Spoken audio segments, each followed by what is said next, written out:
Acer Plaza? 10-4 dispatcher, verify address. It's Acer Plaza. Repeat, Acer Plaza.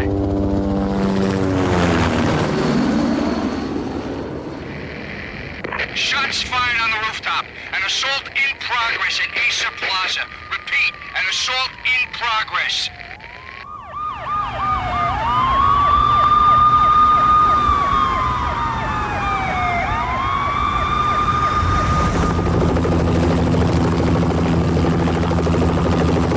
It's a war zone down here.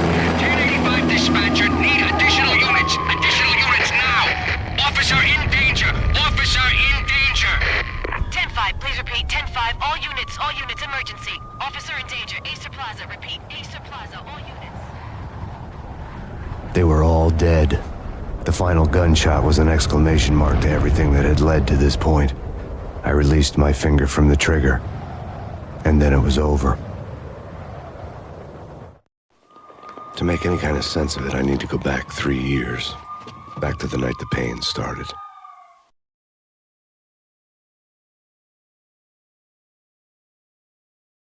I was still in the force back then. NYPD, Manhattan, Midtown North Precinct, Hell's Kitchen. So when are you coming to work for me, Detective Payne? You'd make me work undercover in some hellhole. Sorry, Alex. Michelle and the baby come first. See? My last smoke. It's bad for the baby. That's you, Max. A regular Boy Scout. See, Alex. Still on for poker Thursday night, right? Like taking candy from a baby.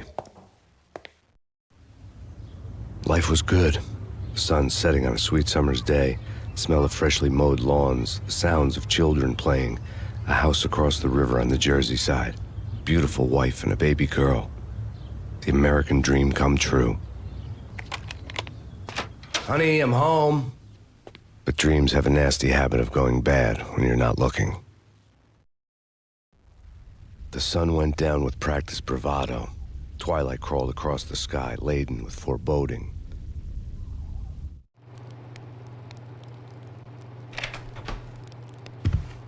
Michelle, honey, anybody home? I didn't like the way the show started. But they'd given me the best seat in the house, front row center.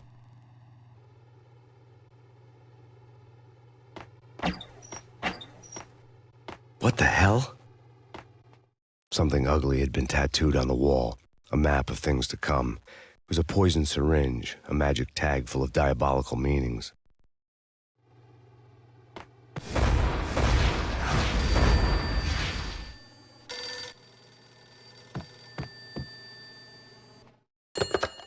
Listen, someone's broken into my house. Call 911.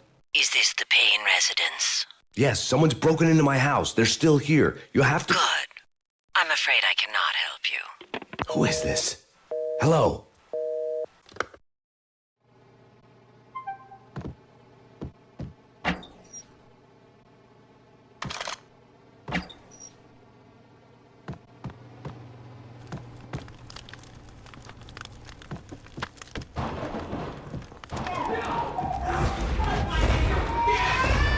Michelle!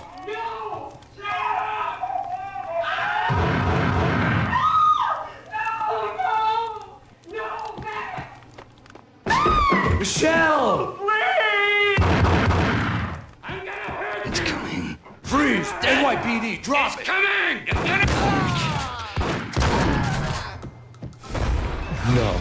No, please, God, no.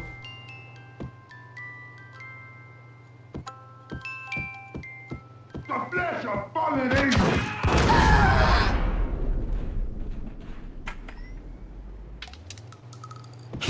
No, God, no, please, Michelle.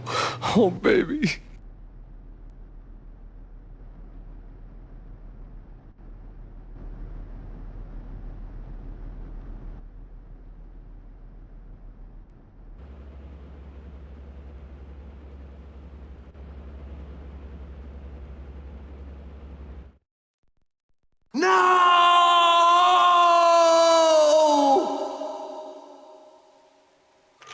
That was 3 years ago. Everything ripped apart in a New York minute. The killer junkies had been high on a previously unknown designer drug, Valkyr, V. After the funeral, I told Alex I'd be to the DEA. It took us 3 long years to get a break in the Valkyr case. Then, finally, 2-month dime dropper tipped us off that Jack Lupino, a mob boss in the Punchinello crime family, was trafficking. I went undercover, infiltrated the worst mafia family in New York.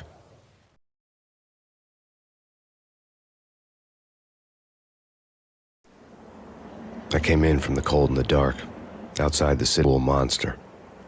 I've been slowly working my way from the small time to the big fish, trying to get to the source of the drug. Alex and BB were my only contacts in the DEA, the only ones in this decrepit city who knew I was down here.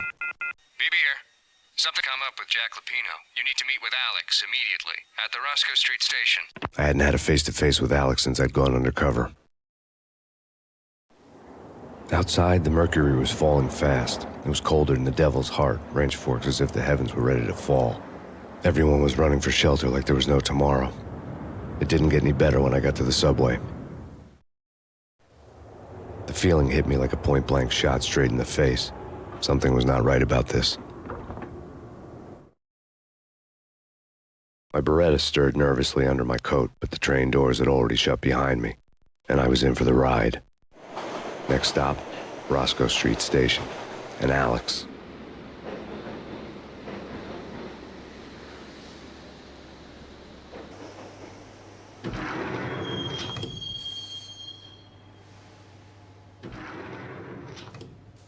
The station was drenched in gloom. Alex was a ghost, nowhere to be seen.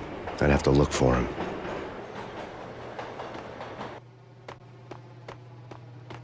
The gate was locked. Alex wouldn't have set up a meeting at a closed station. Something was off.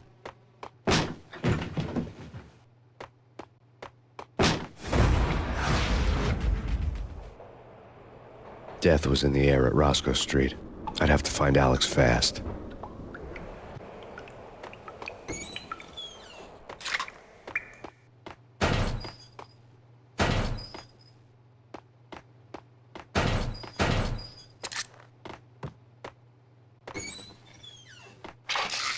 The pills would ease the pain.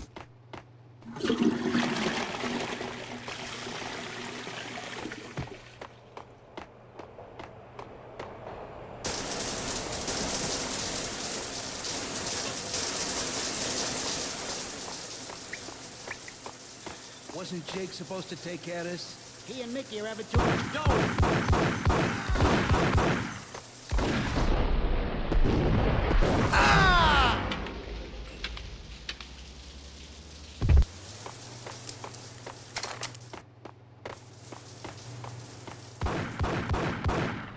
Yeah. Hey, yeah.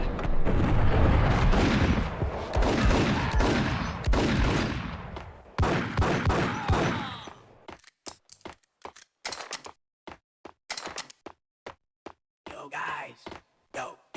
What the?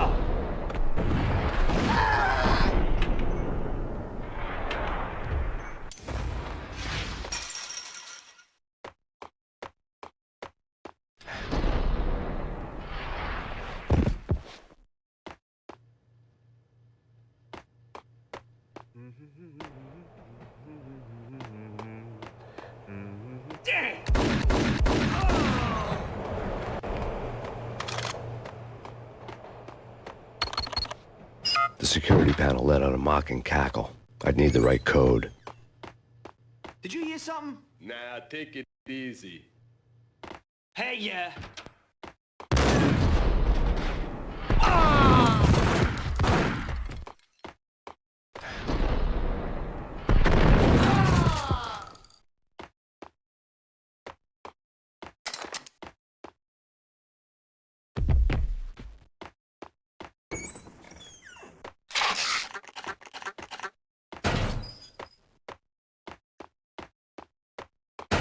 While looking for Alex, I had ended up in the middle of a big-time crime operation.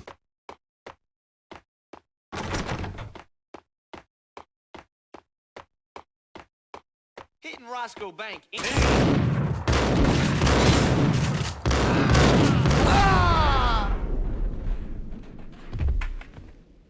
The gate was locked. I would have to find another way to get to the tunnel.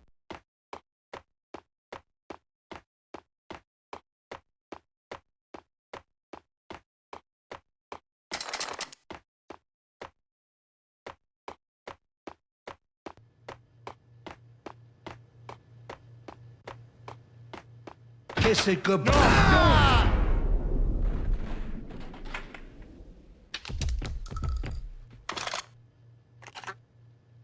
You saved me, man. What's going on here? A massacre.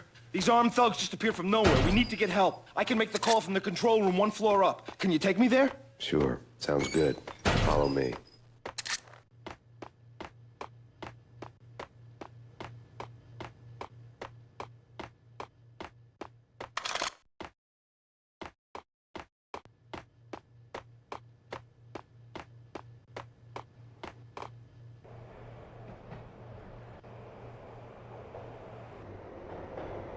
Home free. This way.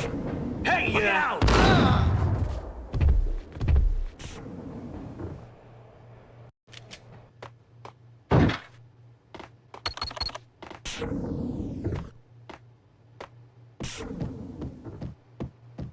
There!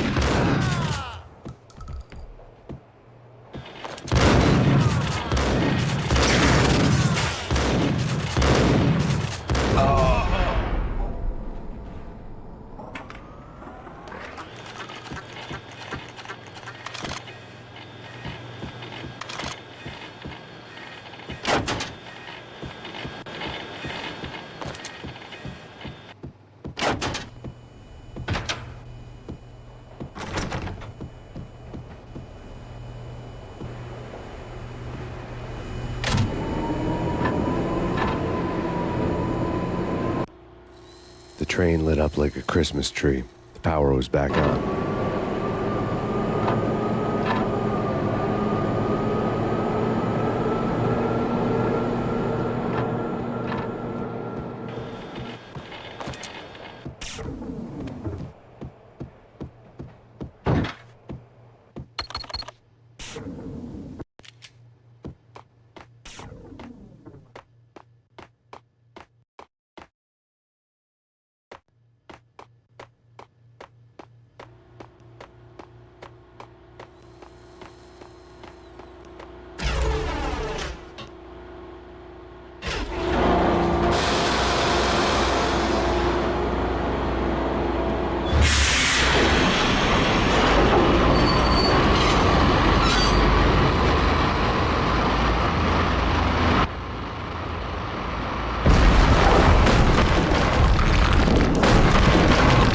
For being subtle.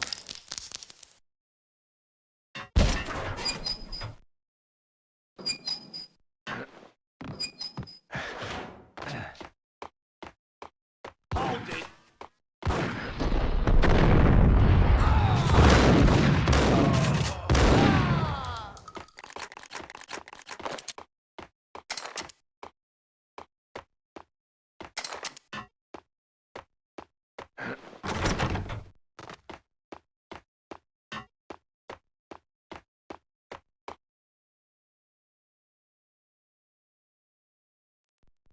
The rusty door led to an abandoned part of the station, closed off since the early 40s. Something big was going down at Roscoe Street. Maybe that's why Alex had wanted to meet me here. Maybe not. One way or the other, I was going to find out.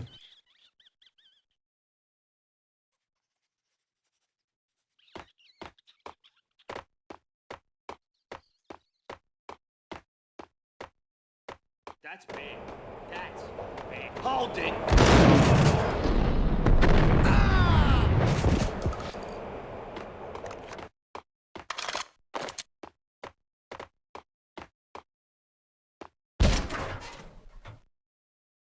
What the hell?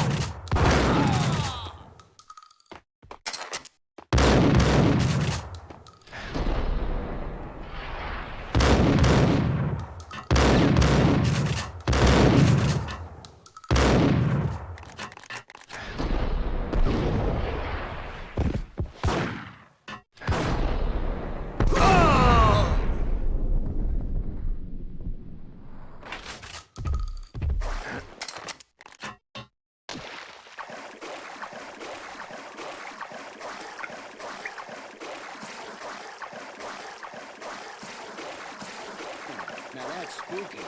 Chacopino, yeah, spooky. But also it's like...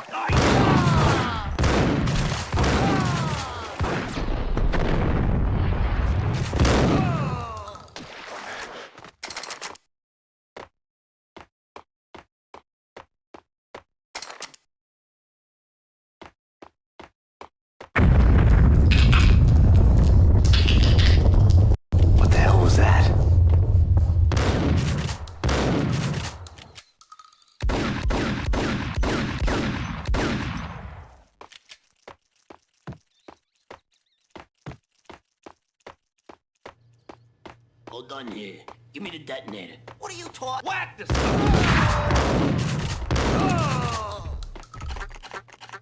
The door had been welded shut ages ago and the bomb was missing a detonator. Hey, yeah!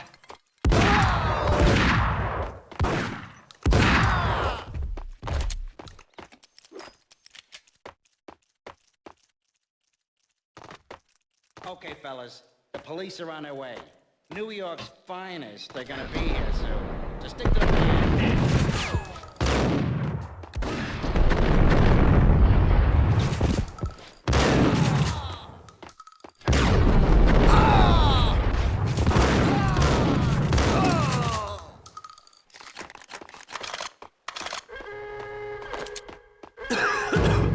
What the hell?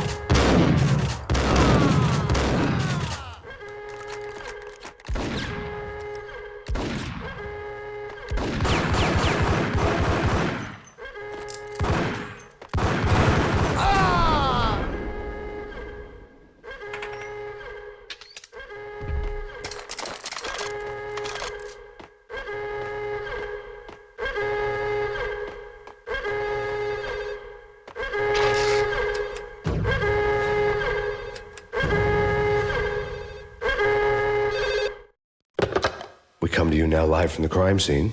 Who is this? Right back at you. This is Deputy Chief Jim Bravura from the NYPD.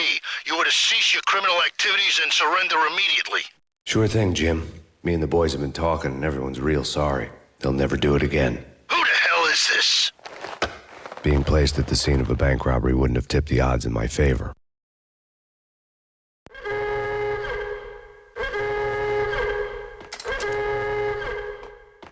The bank robbers had left their tools on the table. Judging by the detonators, the crooks had bought enough explosives to send Lady Liberty into orbit.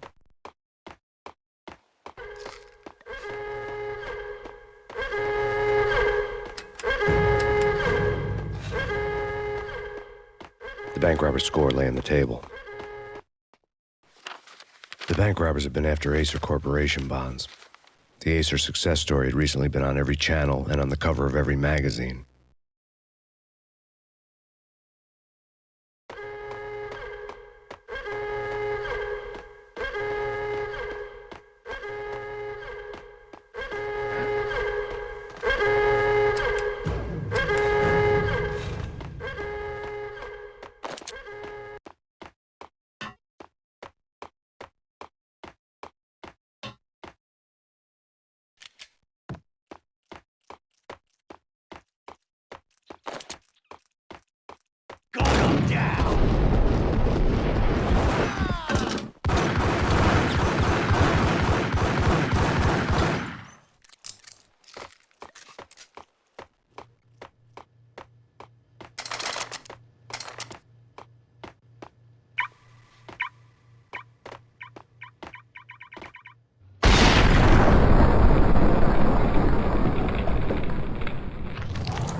Hold it! Max, Jesus, you almost gave me a heart attack. I nearly shot you. Alex, I'm glad to see you. What the hell's going on? There are more corpses here than at the city morgue. It's an armed robbery, a tunnel job straight to the Roscoe Bank vault through the old station wall. Is this why? This is Lupino's gig? This is Lupino's doing? Lupino's men? Really? You sure know how to pick a place. Can you get through? No, it's locked. We gotta get out of here. If it's Lupino, it's... Alex? Alex! There was nothing I could do. He was dead. I could tell by the empty, accusing stare of his eyes.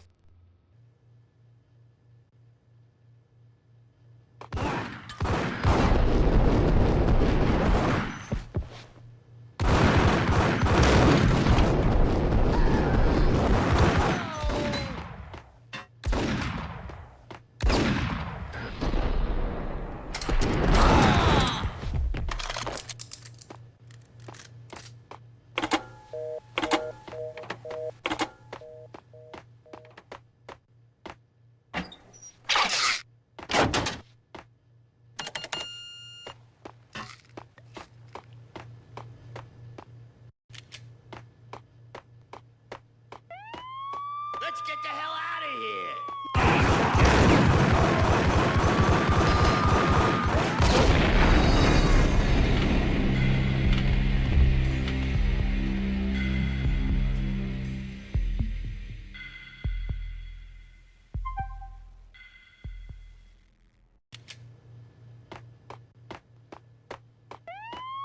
Let's get the hell out of here!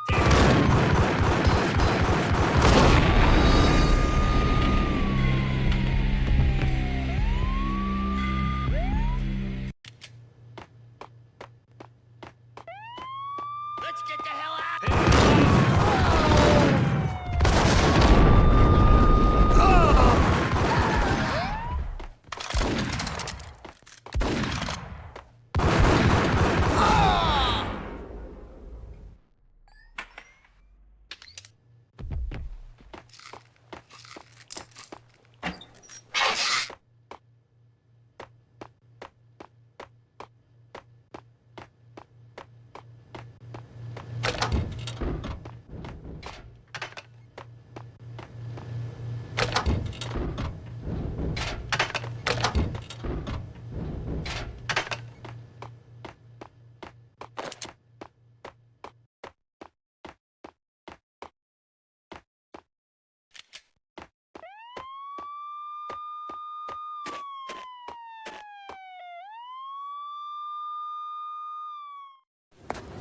Alex had kept me relatively sane for the past 3 years. Now I didn't know how I felt. Somehow he had stumbled upon something big and ended up stepping on Jack Lupino's toes.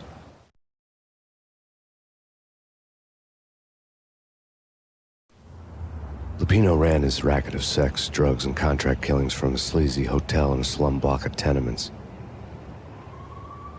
The NYPD was closing in. I could hear the sirens. Their wail was a crescendo. Lupino thought he could get us by taking Alex out and leaving me to take the fall for it. All he had gotten was my attention. I went for the hotel first. It was a sad old thing with flickering lamps and faded colors, cheap mobster punks and tired-eyed prostitutes. I walked straight in, playing at Bogart, like I'd done 100 times before. The place was run by a couple of murdering mobsters with shark smiles. The Finito brothers. Ladies and gentlemen, it's the pain in the butt. Payne. You're killing me. Did you make that up yourselves, or you get some wino downstairs to come up with it? Don't answer that. A rhetorical question. I got something for the boss. Lupino around? That kind of depends on who's asking. A friend or a junk squad plant. Don't answer. It's one of them, how do you put it, rhetorical questions. Lupino ain't here, but he says bye. Lupino wasn't in his cheap hotel. Instead, I ran into the Finito brothers. My cover had been blown, the door slammed shut behind me, and then I was dodging bullets like raindrops. Pain in the butt. Ha ha! Pain to the max. Junk squad king. Got a ticket to Marble City for you.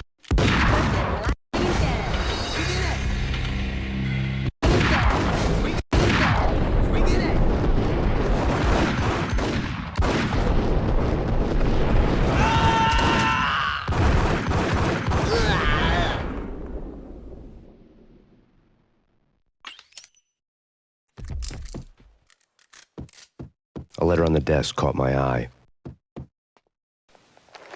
I had met Lupino only once. The gangster ran all his rackets through his right-hand man, Vinny Gognitti. Gognitti was a high-strung whiner on the verge of breaking apart, like an overamped Energizer bunny. He had the brains to run the business, but he lacked the balls, always falling short, taking his frustration out on underage addicts and call girls. The V deal goes down at your hotel. Jack's exact words, quote, Vinny, charge you this one, unquote. Rico Muerte's coming to see you through.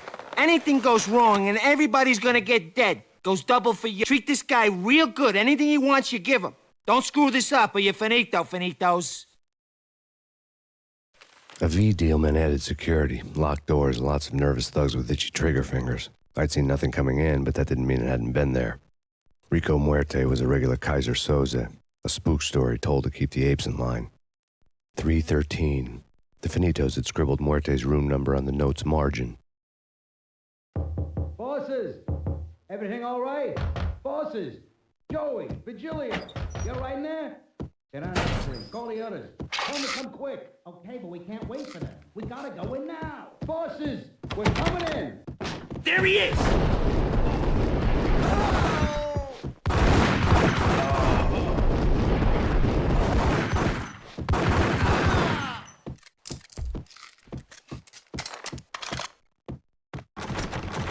Getting out was not going to be easy. The staircase was locked and the elevator had been busted for a decade or more. Take whatever steps necessary. Here stated that Valkyrie represents the NYPD is out on Master Payne. Still informed. Chief Jim Rivera. In his press conference today, the mayor stated that Valkyrie represents a clear danger to New York and called for drastic actions to eliminate the problem. On today's top story, the Valkyrie crisis worsens with the murder of DEA Special Agent Alex Balder. Special Agent Balder had been shot repeatedly from a point-blank range. The gunman has been identified as Max Payne. The noose is sure to tighten around this fugitive criminal as more NYPD units join the search to apprehend him. I had just gotten my 15 minutes of fame.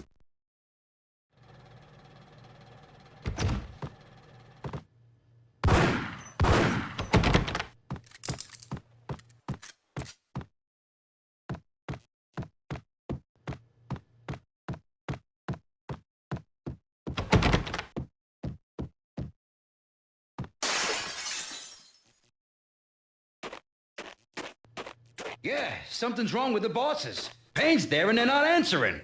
What the?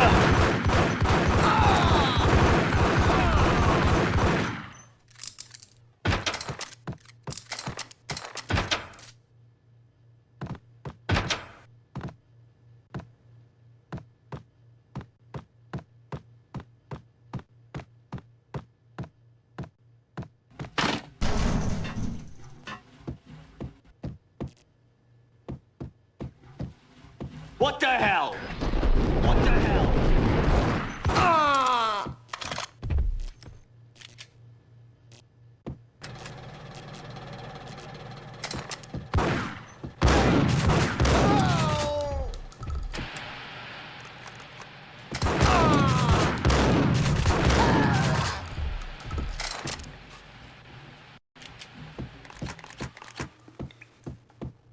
Previously on Lords and Ladies. Lady Amelia, Marquis Valentine asks for an audience. Thank you, Lawrence. My lady. My lord. And now, an all-new episode of Lords and Ladies, brought to you in part by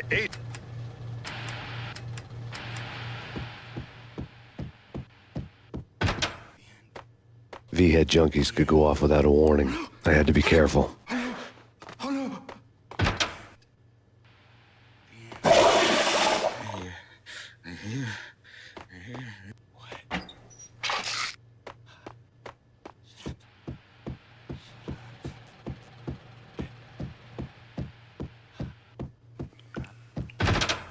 It's Payne! Get him!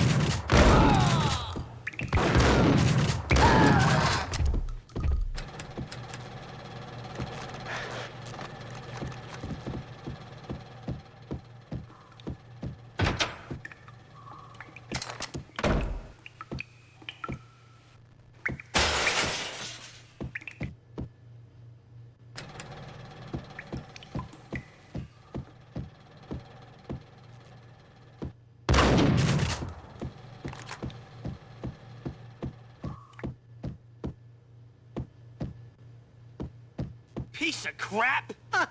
Ooh, careful. Gun him down!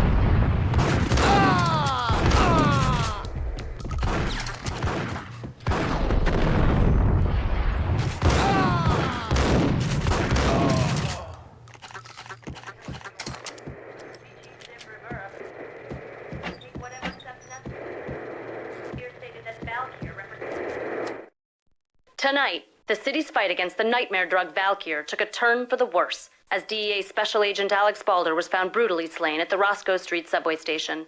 A suspect was seen leaving the site only moments after the shots had been fired, and the NYPD is currently in pursuit of Max Payne, a repeated felon believed to be armed and extremely dangerous. And now the weather. The worst winter storm in recorded history continues to pound the city. The NYPD has been out on massive. This party had been dead for a while. I couldn't say I was sorry I'd missed the show. Whatever steps necessary. Here stated that Val here represents. The NYPD has been out on massive.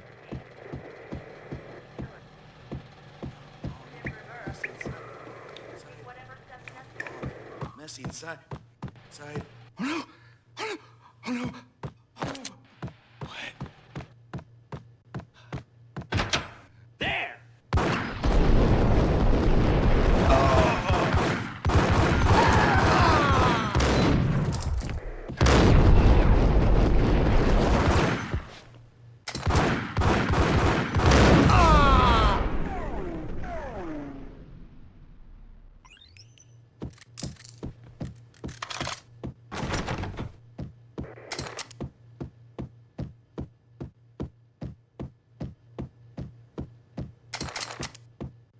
I'd found Muerte's room.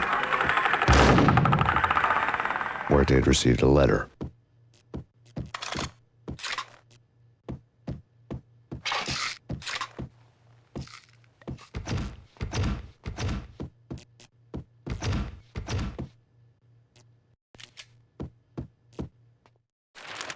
Our investigation had turned up nothing to link Angelo Punchinello, the head of the Punchinello family, to Val Kier. All tracks had ended with Jack Lupino. The letter in Muerte's room was signed by the Don himself. It was the first hint that the Kingpin knew what was brewing inside his syndicate. The trouble you got into after the Chicago screw-up. The Punchinello family bailed you out. You have been waiting for a chance to pay us back. One of our trusted boys has a monkey the size of King Kong on his back. We need your special skills for backup on a major deal. Collecting evidence had gotten old a few hundred bullets back. I was already so far past the point of no return, I couldn't even remember what it looked like when I had passed it.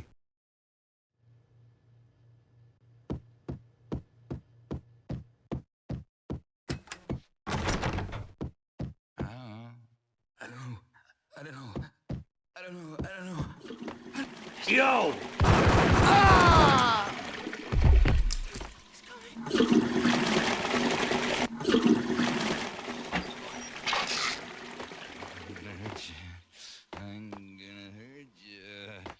I'm gonna hurt you. I think I died.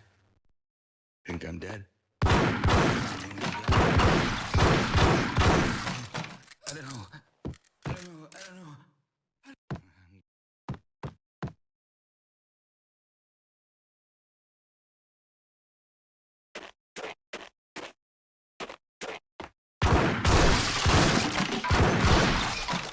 I didn't want to know what had happened here. It was not a pretty sight.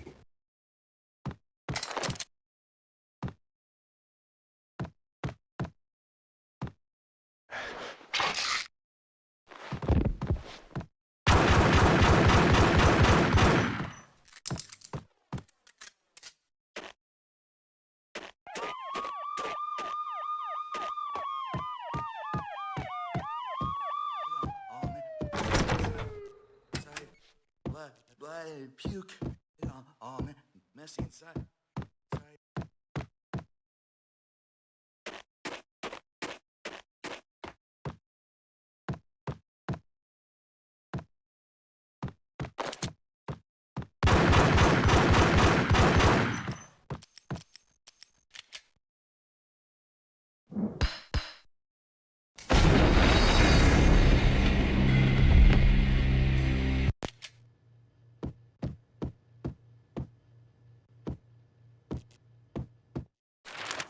Our investigation had turned up nothing to link Angelo Punchinello, the head of the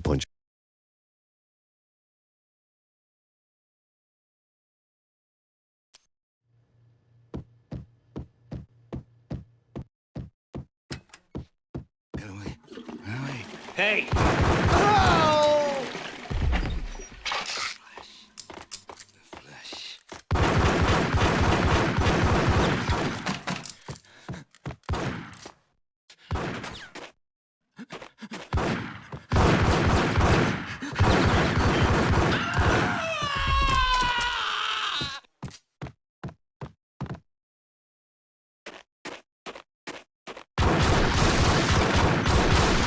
I didn't want to know what had happened here.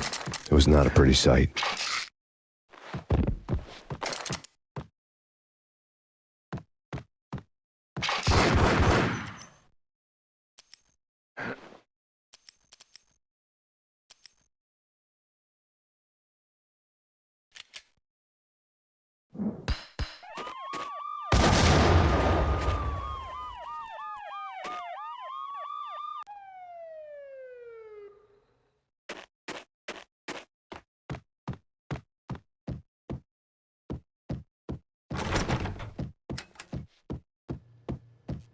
Did you hear something? Got him down.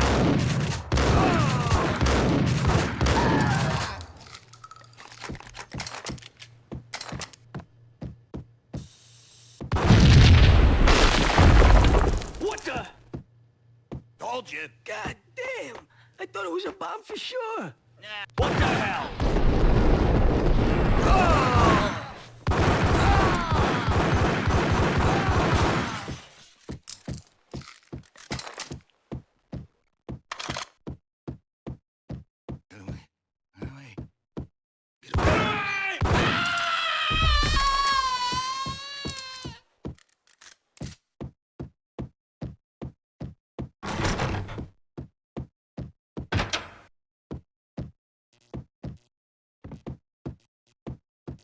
The hooker had left her diary on the table.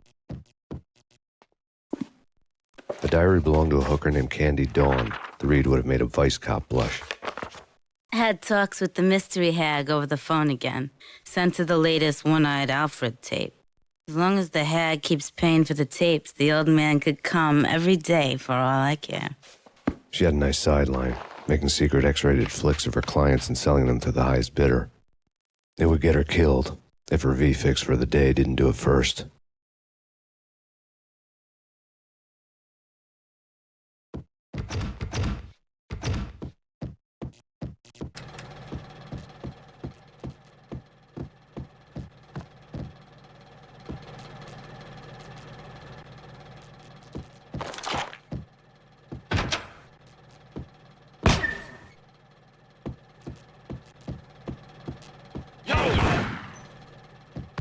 It's him. Go get him. No, wait. You go get him. You go and get him.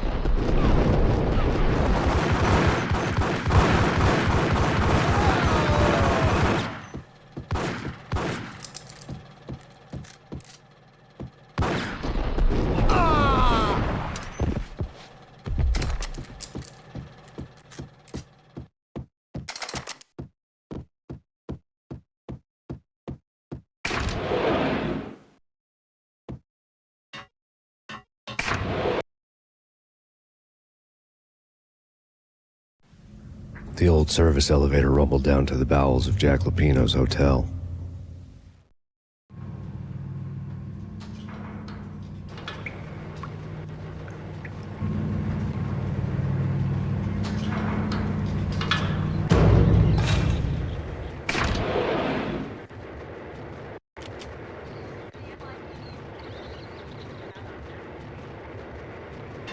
It was freaking crazy. The cops were to my side.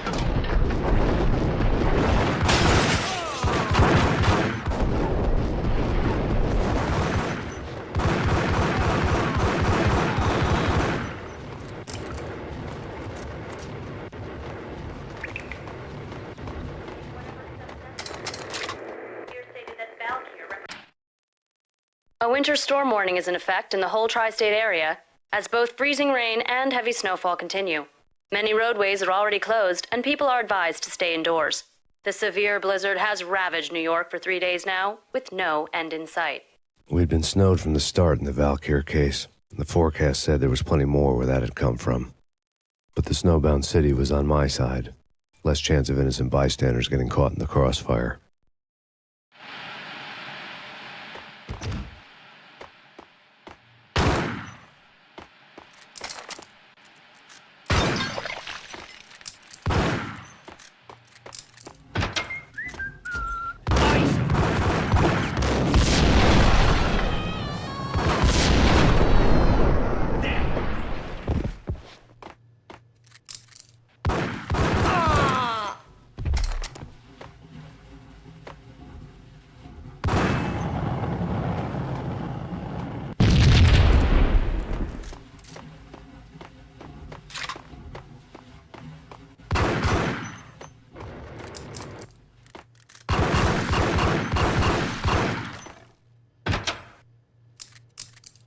What the hell?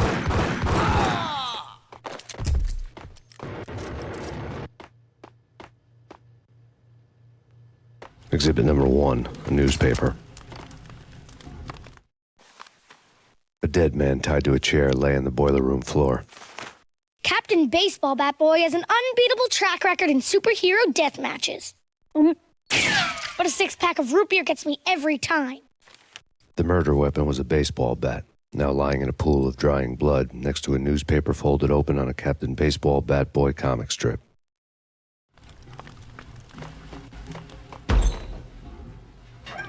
Take vampire movies. Why are they always set in L.A. or Mexico? They can't even get a tan. I was a bloodsucker. I moved to the North Pole. Winter's one long night. Yeah, and what would you eat? Suck blood from penguins? Nah, Eskimos, man. Get 'em!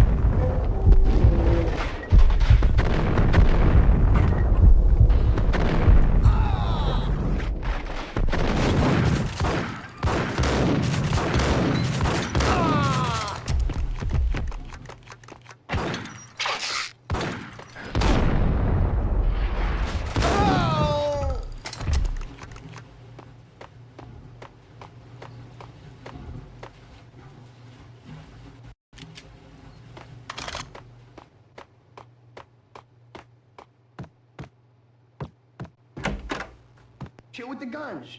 Trust me, you don't want to piss Muerte off. Gentlemen, let's do business. Green light, son!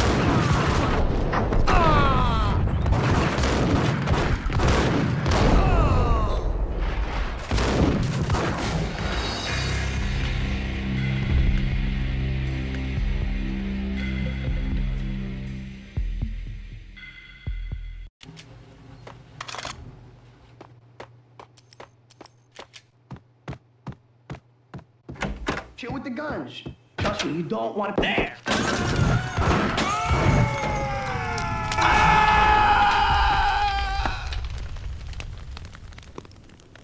A lifetime ago, this would have gone down as a narcotics arrest.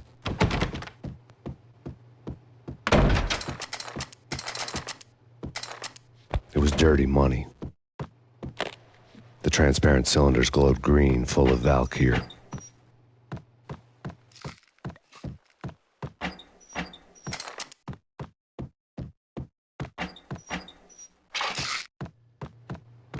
There was a key on the table.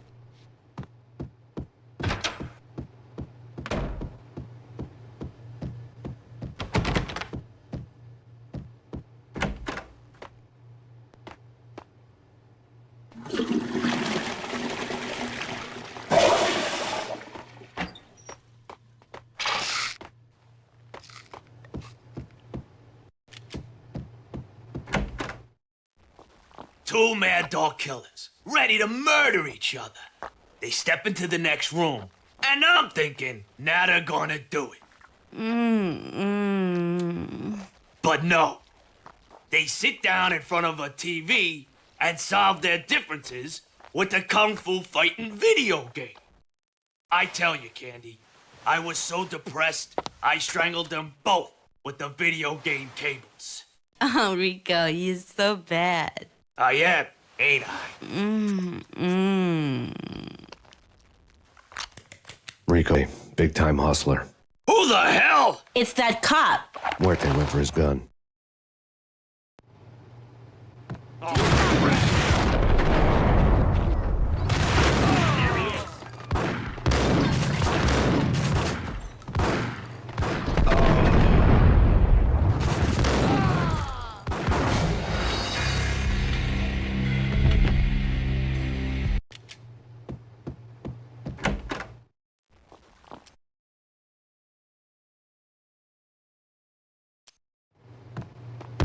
Do something.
The antique switchboard was still in use.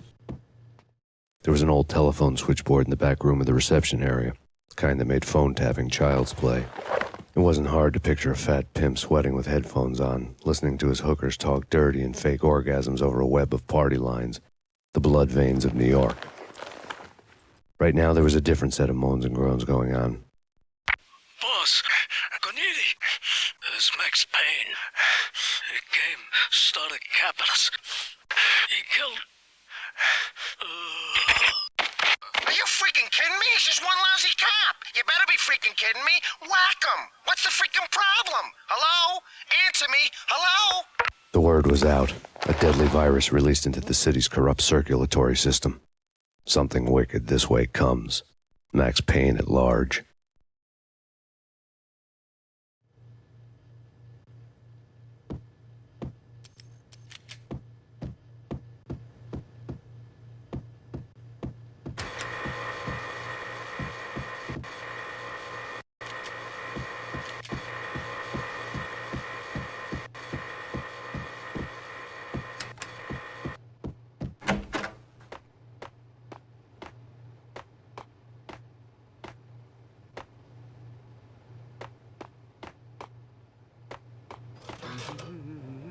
Hold it!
Turn around, walk away, blow town. That would have been the smart thing to do. Guess I wasn't that smart. Lupino's tenement buildings were a seedy hangout for all kinds of sleaze. A liquor store, a pawn shop, a laundromat full of mobster bookies and loan sharks. The list went on. The how and why of it was a mystery to me, but they knew I was a cop. They knew I was coming, and they were going to get real trigger-happy about it. I got to see Lupino's hangout all lit up. A bomb went off, turning snow into liquid gold. A pillar of fire lifted the remains of a car straight up into the air. The flames were highlighted on the hood of a black Mercedes-Benz as it coasted down the street real slow, as if the driver didn't have a worry in the world. I got a good look at the man riding shotgun, Vladimir, the head of the local Russian mob, the fly in Don Punchinello's soup. The ringing in my ears was the sound of a mob war being waged.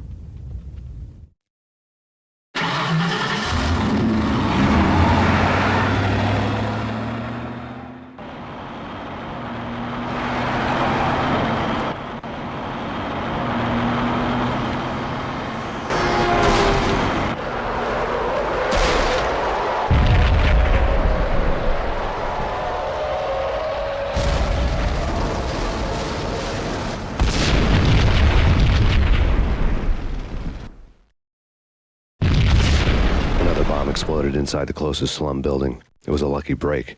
The goons inside were spooked, but luck always came with a price tag. More bombs could still be ticking inside, and the cops would already be on their way. Jack Lupino's suite was on the top floor. At least it used to be, before the explosive makeover.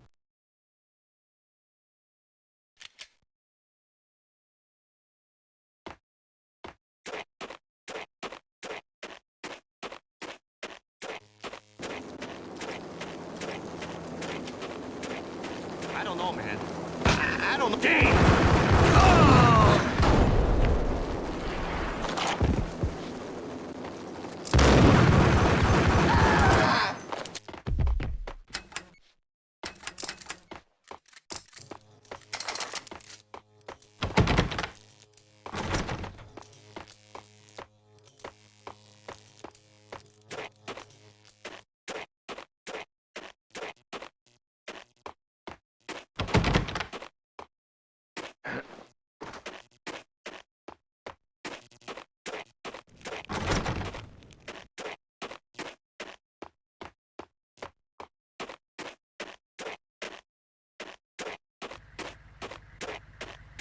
The headlines were a depressing read.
The building was rigged with explosives.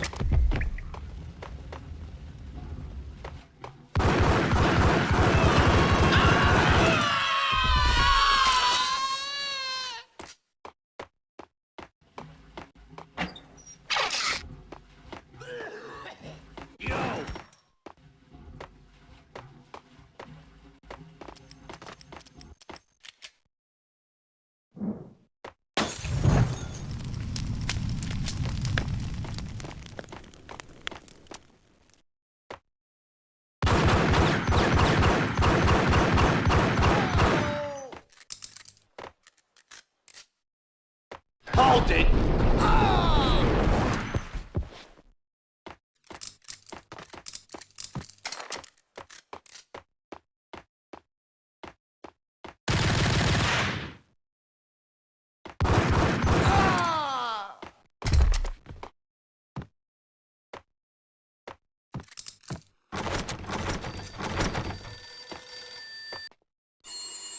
A beaten-up phone in the entrance hall was ringing. It could have been just a junkie in need of a fix, but it turned out to be something more sinister than that. Am I speaking to Mr. Payne? Who wants to know? My name is Alfred Wooden. You must hurry. The police are on their way. Tell me something I don't know. They know you're there. How? And what's it to you? I will contact you again. The cops, sirens singing in harmony, a present choir. I had a few minutes while the SWAT team would go through their usual routine. By the time they busted in, I needed to be long gone. Maine, this is Deputy Chief Jim Bravura from the NYPD. Drop your weapons and come out with your hands above your head.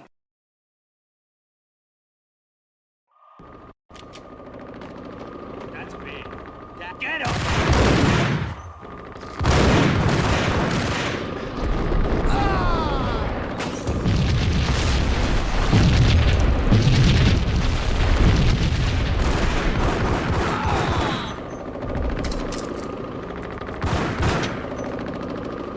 left a letter on the counter. Suddenly it all made sense. The bombs, the Russian mob boss making an appearance in person. Gognitti was his usual self, all talk and no walk. After our hit, the Russian has only a couple of guns left, and they can be bought. There's no freaking way he has the guts to try anything after that. As it turned out, the Russian had plenty of guts. One thing he could count on, you push a man too far, and sooner or later he'd start pushing back. Drop it! Hold it right there! NYPD!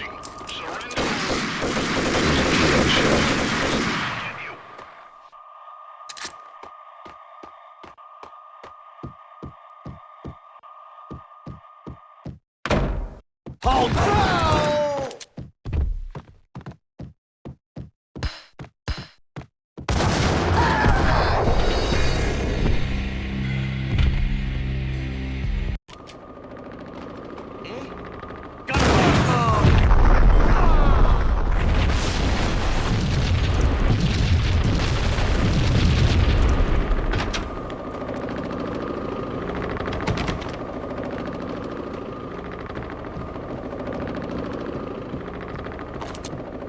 The door was locked. I'd need a key to get through. Someone had left. Suddenly it all... A letter on the counter. There was a key on the shelf. Payne, this is your final warning. Freeze! Surrender or we'll be forced to take you.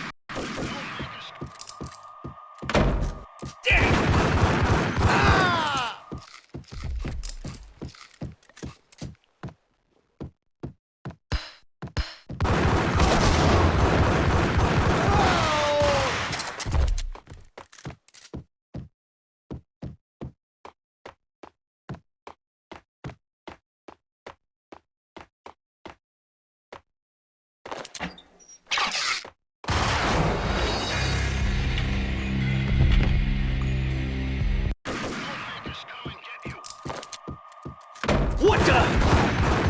Oh!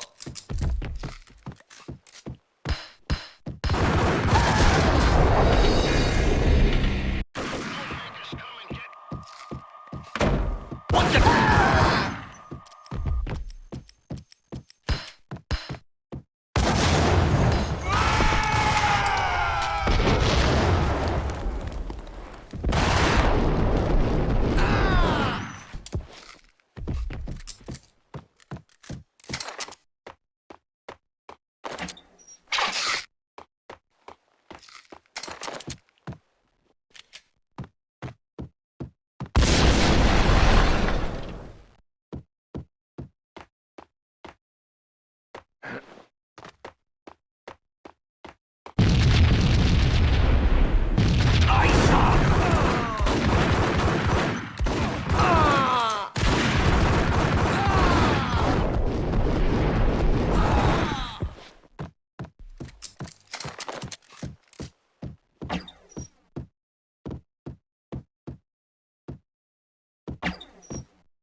The bombs had destroyed all the stairs up to Lupino's office. The alternate route led there by way of adjoining rooftops.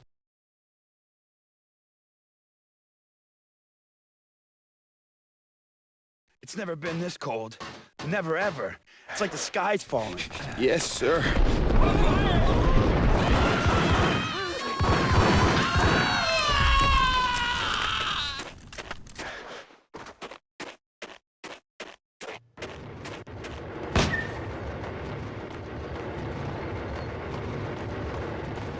To get to the roof, I'd need to get to the elevator through the locked door up ahead. Pizza delivery. Never seen you before. Buzz off, Joker.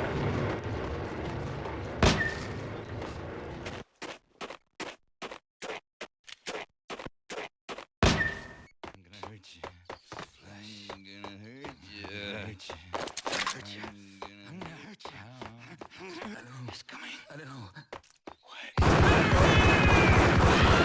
What?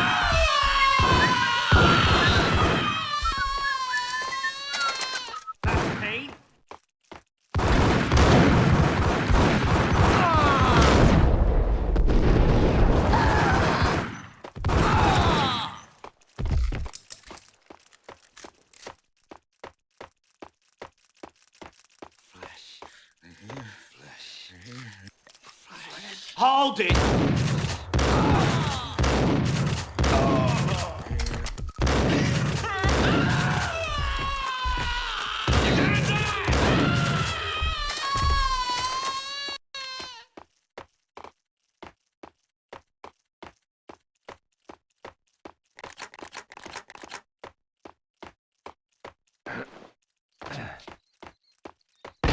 No, don't shoot. I ain't... You know the clowns at the laundry? Me? No. You're no good to me then. What? No, the laundry, yeah. I know him, yeah. Get me in there. Okay.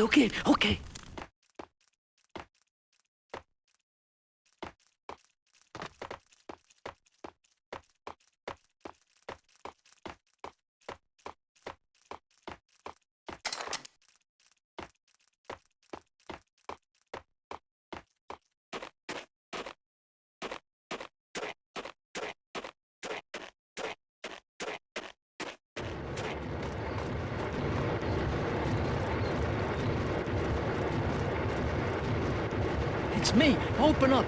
Let me in, quick. Not so fast. The password. John who? Come on. Okay, John Woo. All right. Come right in. It's a trap! It's Payne!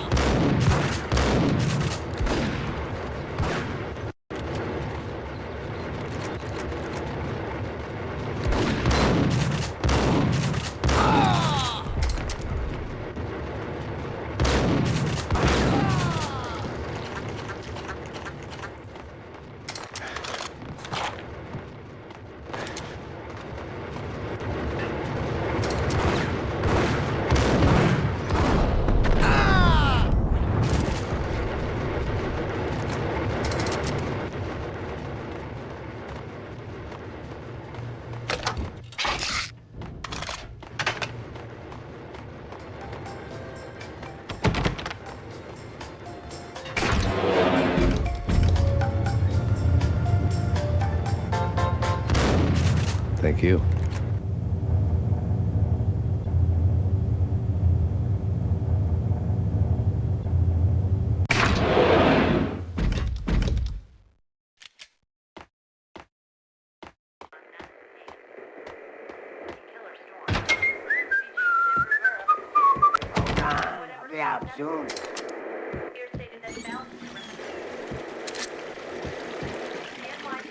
Hold it!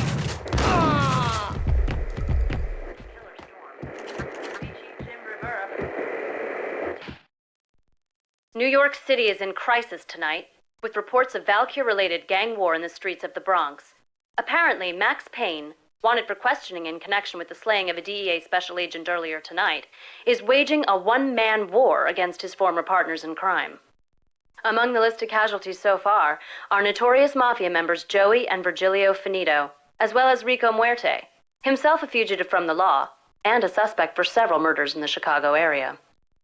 The NYPD has been placed on full alert. A citywide APB has been put out on Max Payne. Deputy Chief Jim Bravura has promised to take whatever steps necessary to bring him to justice. What those steps may be remains to be seen. For NYCNN TV News, this is Kira Silver.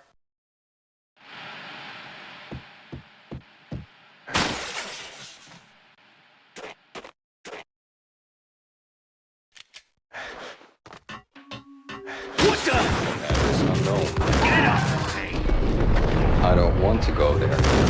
It's the last place I went. But that's where I always end up anyway. Only, it's not...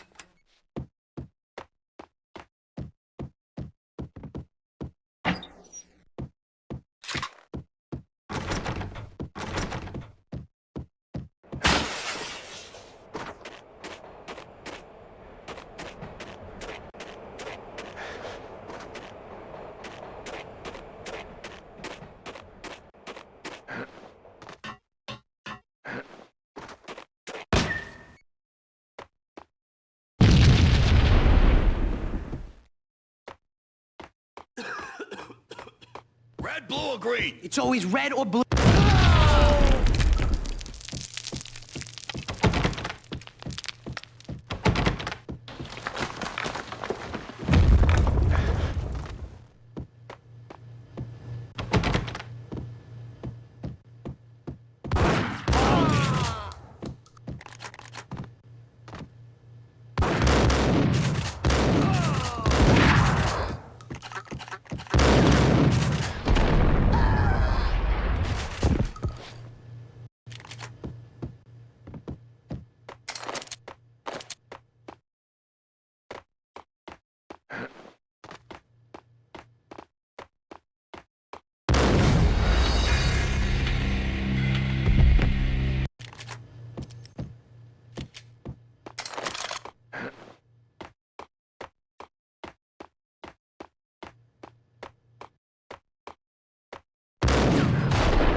You're doing nothing! What are you doing? This is war! Freaking war!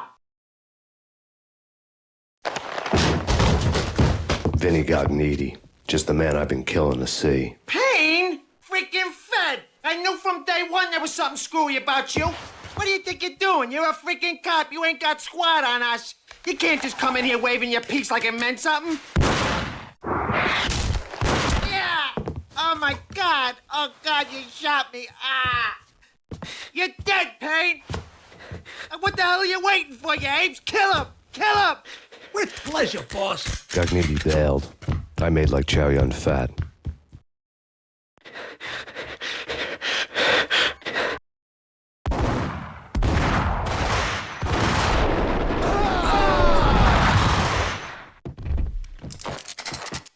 A crumpled letter lay on Gognitti's desk. The letter was addressed to Don Punchinello, but Vinny had never had the nerve to finish it. Jack's gone voodoo. Just the other night, he shot Dino because he wanted to see what his brains looked like splattered on the wall. He's a freaking mad dog. We're running out of men and business fast. Gognitti had been living in mortal fear of his boss. Jack Lupino was a psycho.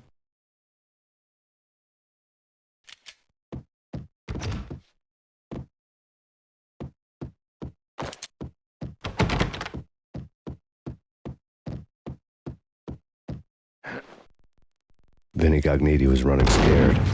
He could run, but with a bullet in his stomach like a broken bottle of Tabasco, he was quickly running out of time. He knew where his boss was, and I wanted to square things up with Jack Lupino. Gognitti would be moving fast. I don't know about angels, but it's fear that gives men wings.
Gognitti hitched a ride. To catch him, I'd have to follow his lead.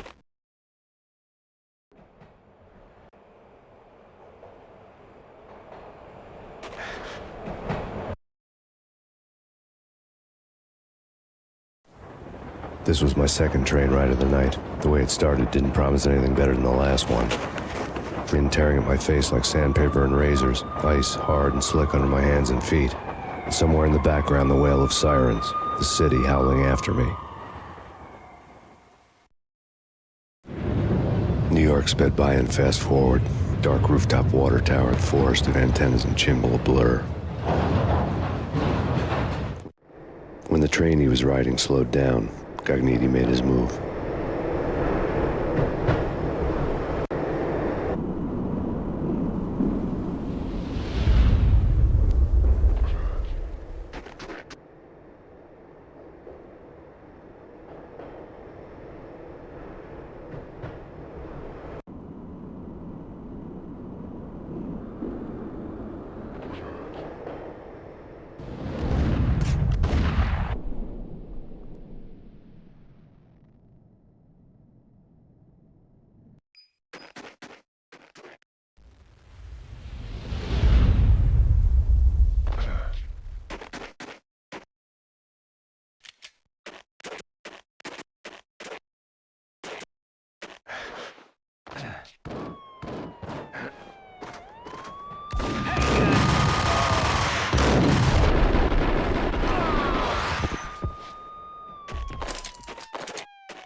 coming down the stairs! Shoot the bastard! Okay, boss, you got it. No problem. All right.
Yo!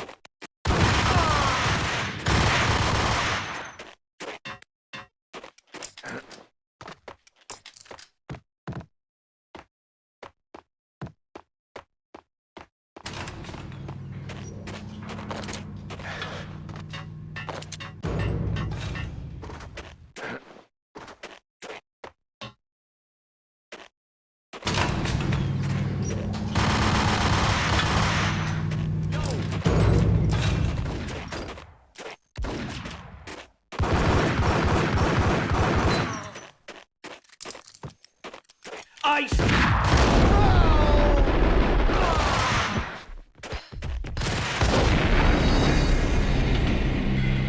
Hold it!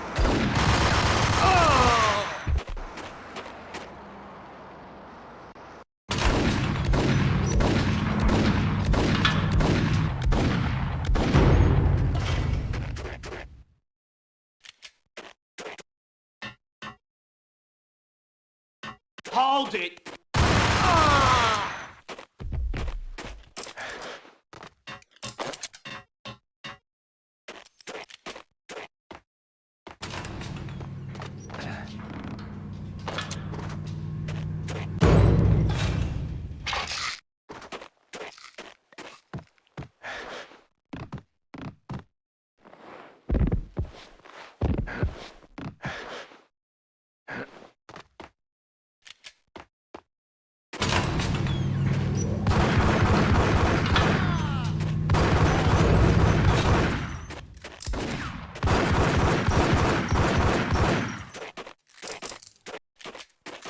Get him!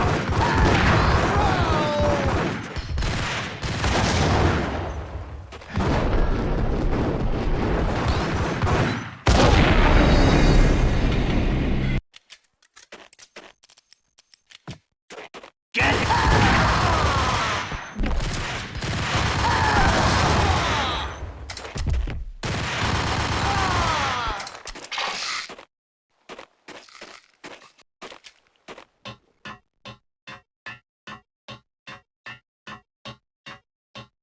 We're gonna be rich. Freaking rich. Even richer than that, wise guy.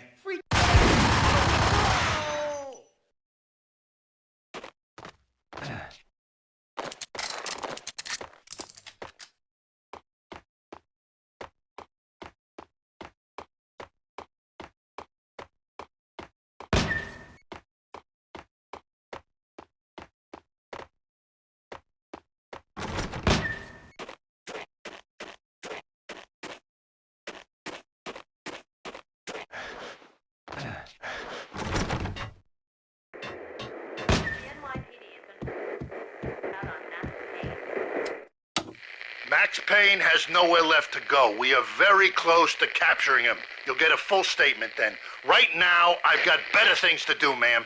That was Deputy Chief Jim Rivera from the NYPD with no further comment at this time. Apart from his suspicious food habits, I figured Bravura to be one of the good guys.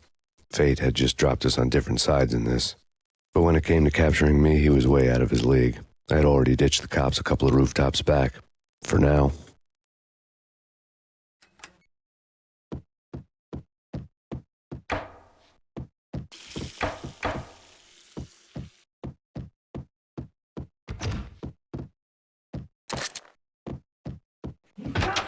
I can hear him.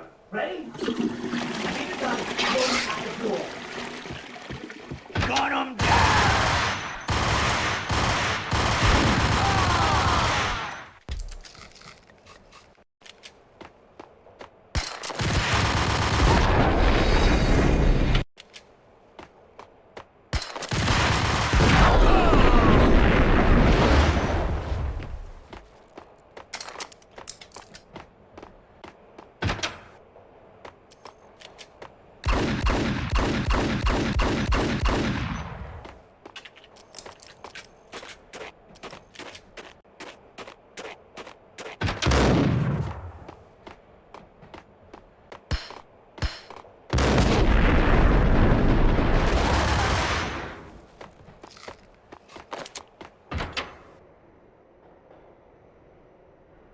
Open, goddammit! Payne! I'll kill you, you lousy freaking cop!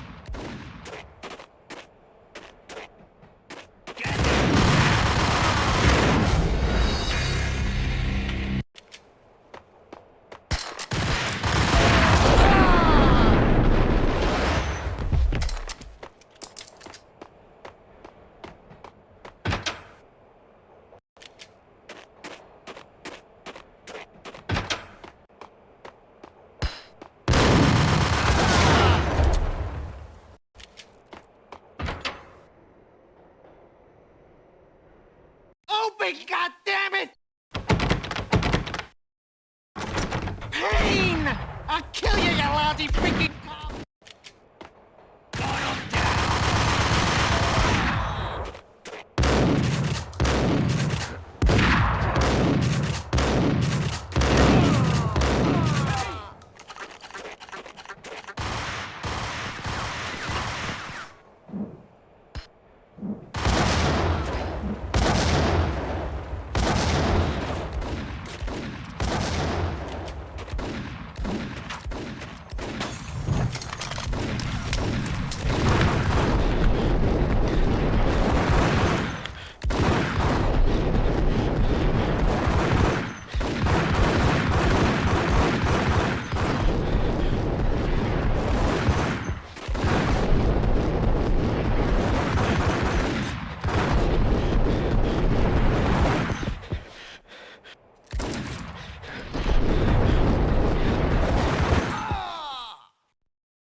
Gagniti ran out of steam in a dead-end alley with steam boiling out of the sewer grates like all the fires of hell were burning high beneath us.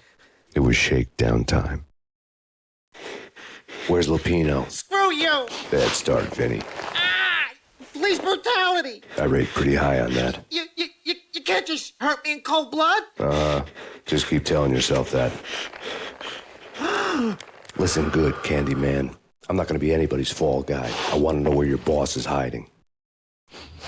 There was no glory in this. I hadn't asked for this crap. Trouble had come to me in big dark swarms. The good and the just were like gold dust in the city. I had no illusions. I was not one of them. I was no hero. Just me and the gun and the crook. My options had decreased to a singular course. I'll tell you, just don't hurt me no more. Lupino's at Ragnarok. Book me, take me, hold me to the freaking jail, just don't hurt me. Your right to a funeral.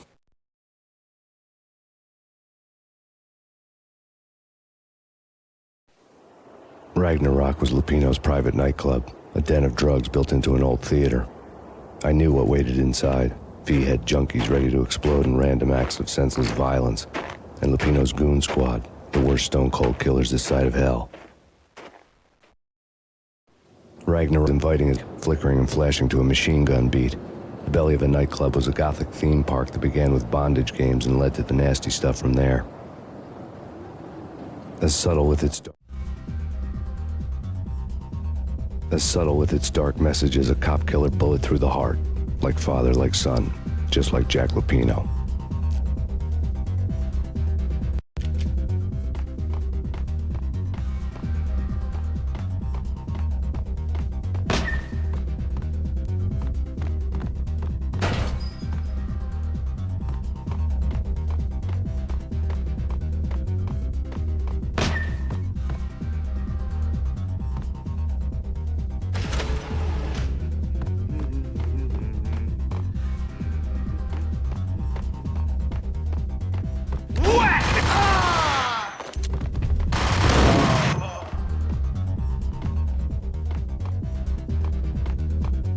The book had never been a bestseller. Given the setting, I was surprised to find that somebody had been passing time reading. The paperback was entitled, The Age of Murder and Storm. The blurb on the back mentioned Norse mythos and Ragnarok, the end of a Viking world with a terrible winter that covered the earth in ice, when vile crimes were rampant and all humanity lost. I could see how somebody impressionable might get it into their head that we were at the end of time. I was also beginning to see what the nightclub and its owner were all about.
Books on the occult had been piled on the table.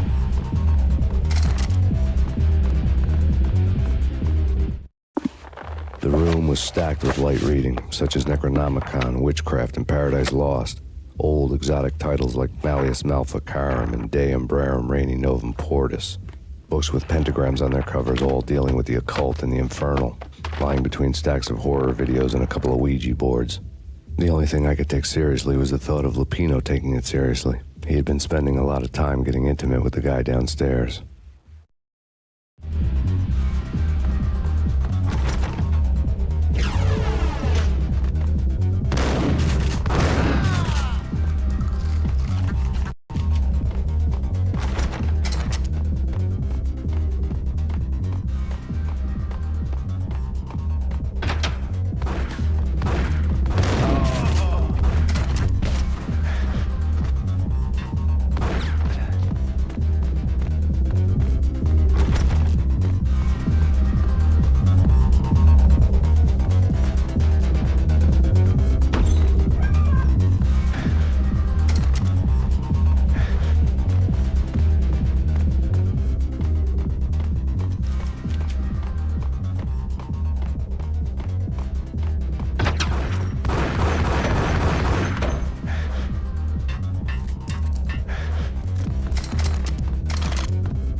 some!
Karaoke never was my scene.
What the hell?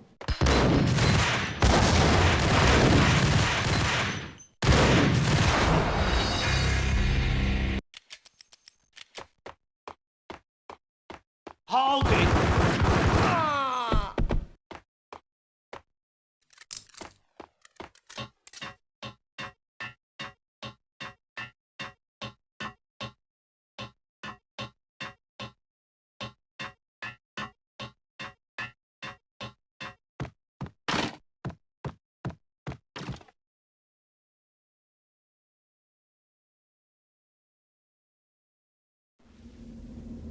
The backstage area led to Lupino's inner sanctum.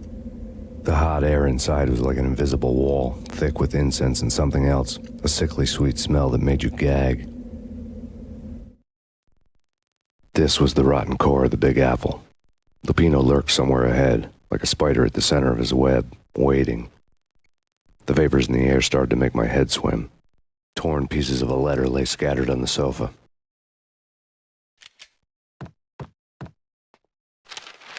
Punchinello had threatened Lupino in writing. The note had been torn to pieces, bloody fingerprints all over them. Don't want you to think that one of my boys is not playing with a full deck. Shape up, Jack. We are running a business here. I'd hate to send the trio to strong-arm you. The trio were the Don's notorious henchmen. It was obvious that Lupino hadn't been intimidated by the threat. Lupino's notes covered the table. Jack Lupino was crazy, all right. The table was scattered with notes of demented arcane nonsense written in rusty blood, a mishmash list of demons, devils, and dark gods evoked. Beelzebub, Asmodeus, Baphomet, Lucifer, Loki, Cthulhu, Lilith, Hela! Blood given to you all. He was after that old Faustian deal, your soul for power and fortune. Just sign on the dotted line with your blood. Lupino's notebook lay on the pedestal. Jack Lupino was crazy, all right. Mythic wolves, let loose to devour the sun and the moon. Lupino is the wolf. I'm Mr. Beast, the big bad Fenris wolf. I'm the end of the world man, wearing the flesh of fallen angels. After Y2K, the end of the world had become a cliché. But who was I to talk? A brooding underdog avenger alone against an empire of evil, out to right a grave injustice. Everything was subjective. There were only personal apocalypses. Nothing is a cliché when it's happening to you. The flesh of fallen angels! Come to me all! Astaroth, Beelzebub, Asmodeus, Baphomet, Lucifer, Loki, Satan, Cthulhu, Lilith, Hela! Blood to you all! Secrets living under the skin of reality. I've seen it. The corruption of flesh.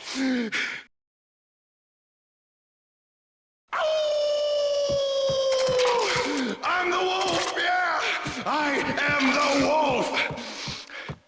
Cubs, it's coming. You have come. A witness to the end of time. It's now! I will rise to her side! I don't need the words! I'm beyond the words! It's now! I will rise to her side! I don't need the words! I'm beyond the words!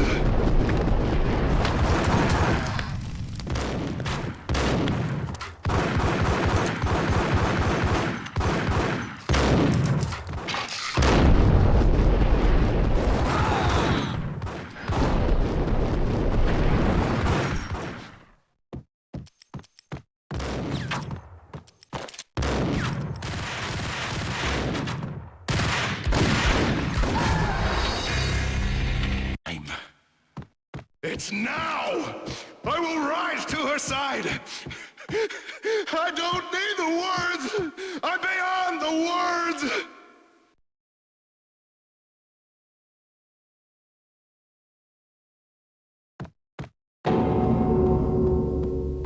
What the hell?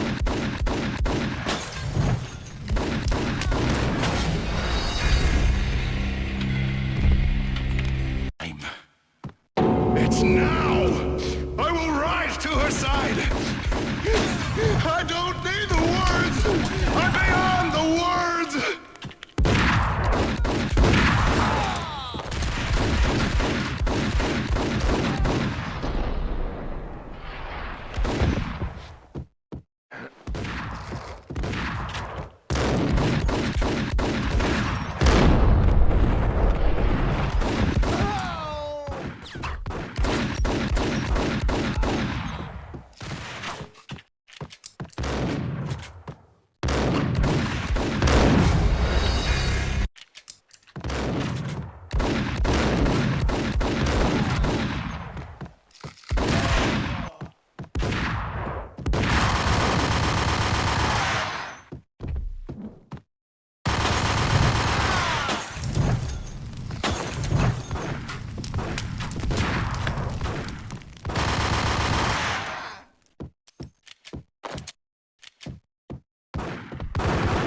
I had known there'd have to be a catch in it somewhere, and this one was the Empire State Building of catches.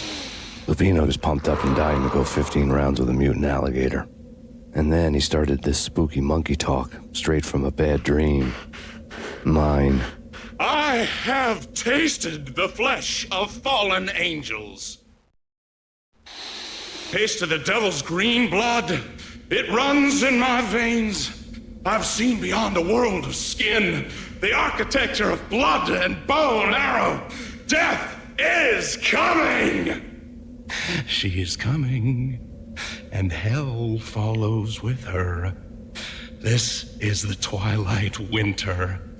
I am ready to be her son. Her time is now, and all who stand in her way must die!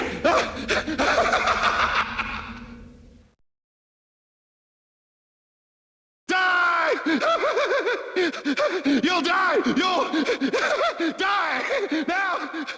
All die! Oh!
Lupino finally went down, I wanted to make real sure he'd stay that way.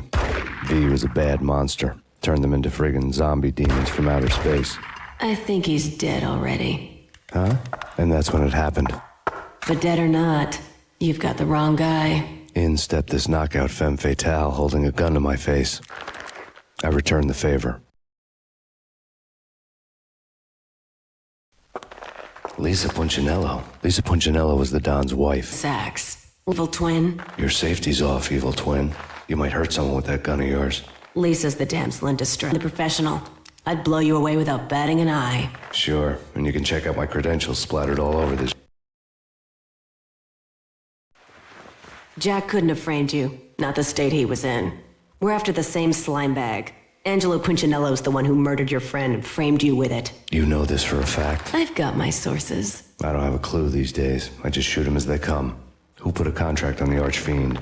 This one's mine. I hate the guts of that sadistic wife-beater. Why not pool our bullets for this one? I thought you'd never ask. My finger was starting to twitch. How do you like your whiskey?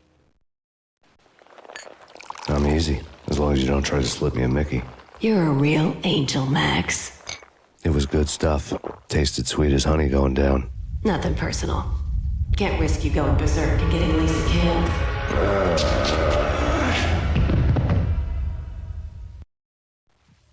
The nightmare was always the same. Violent shapes, movements, old and ugly. The killer's mad laughter was a riddle filled with wicked innuendo.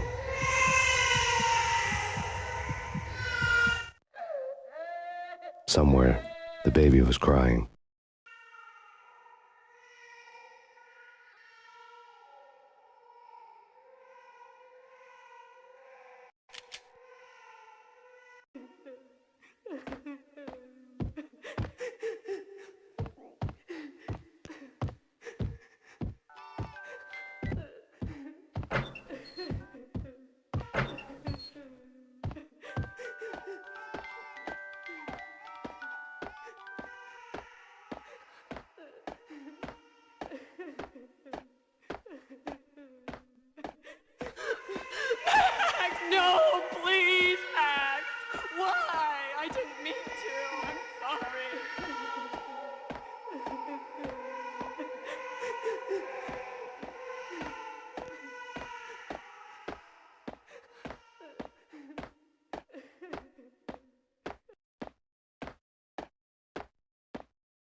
Should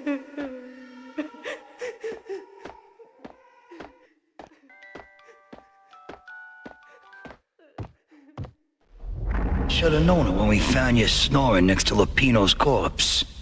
A comedian, huh? The pictures were filled with good old times.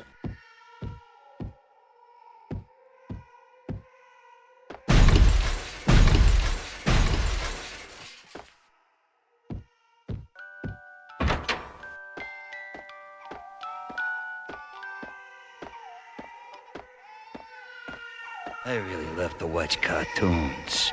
Captain Baseball Bat Boy's my favorite.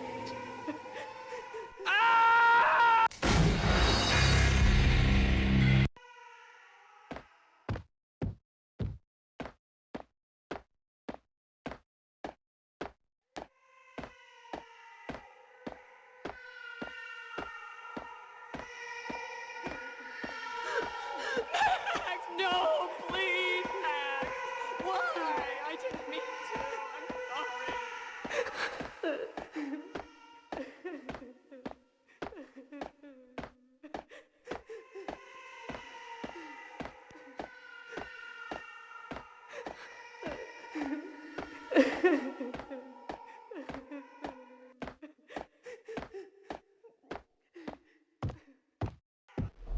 Should have known it when we found you snoring next to Lupino's corpse.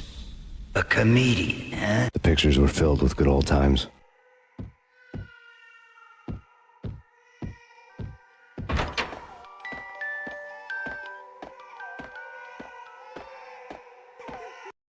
I really love to watch cartoons.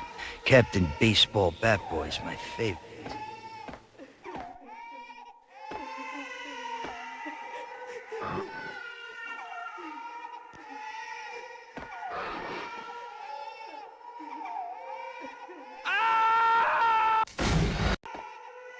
I really love to watch cartoons. Captain Baseball Bat Boy's my favorite.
No.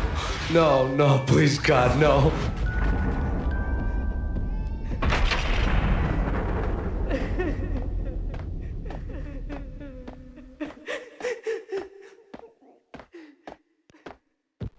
Slice them, dice them, shoot them full of holes, blow them to bits, vaporize them, disintegrate them. No matter what you do, they'll still be back, good as new. Michelle's diary lay on the table. Max, no, please, Max. Why? I didn't mean to. I'm sorry.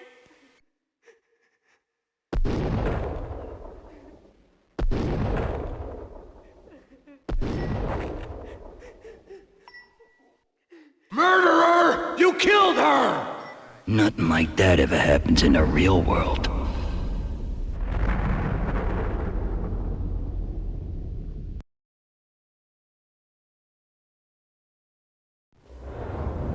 I woke up in a bad dream. My head felt 2 sizes too small for my brain. Max Payne. I envy your name. And the killer was smiling. Pleased to meet you. I'm Frankie the Bat Niagara. Niagara, as in you cry a lot? He had a baseball bat and I was tied to a chair. Pissing him off was the smart thing to do.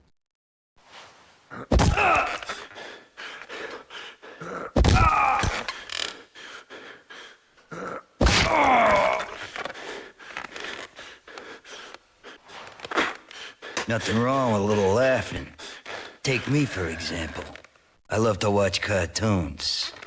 Cartoon violence is a fascinating thing. Let's take a break.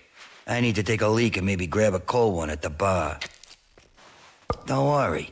I'll be back to finish this off. And then, it's checkout time. You play, you pay, you bastard. He swaggered out, and the door clanged shut behind him, locks clicking into place. Everyone makes mistakes. Mine hadn't been to crack jokes about the goon with the bat. He'd have cracked my skull regardless. It hadn't even been to trust a girl with a gun. I had blindly gone after the first bad guy on my hit list when I should have been aiming further up the ladder, at the head of the Punchinello family. I couldn't bring myself to be pissed at Mona. Guess I had a soft spot for a pretty face. But when somebody decides to play baseball with your head, you tend to get sore. They had dragged me back to the basement of Lupino's hotel. I'm bruised and blue.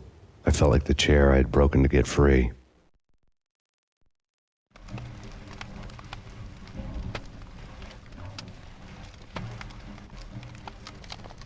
All I had was Niagara's bat, sticky with my own blood.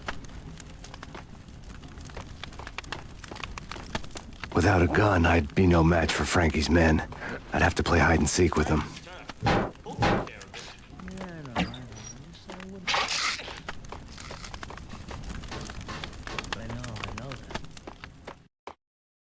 Yo!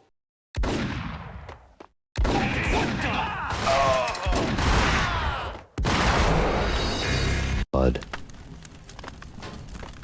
Without a gun, I'd be no match for Frankie's men. I'd have to play hide and seek with them.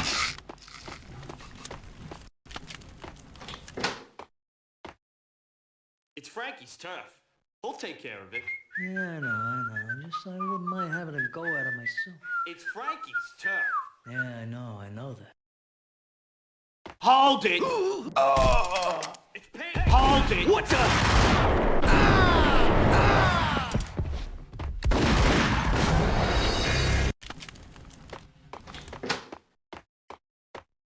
It's Frank. What the?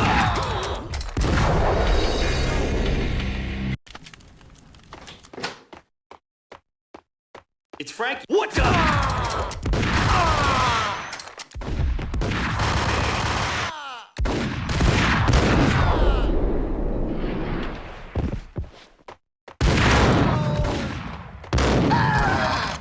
Hold it.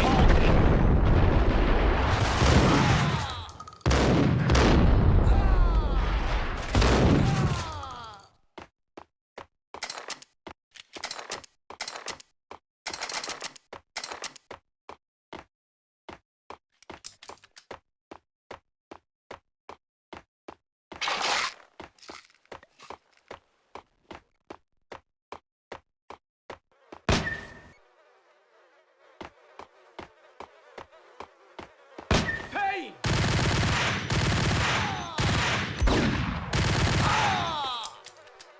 Another newspaper caption for a murder scene. Frankie had left his calling card, a Captain Baseball Bat Boy strip, next to a sewer passage filled with bodies. You'd better not mess with Captain Baseball Bat Boy. Even my archenemy, Bicycle Helmet Girl, swoons at the sight of me. Aha! There were enough corpses to put a mass murderer to shame.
Things were fast going from bad to worse.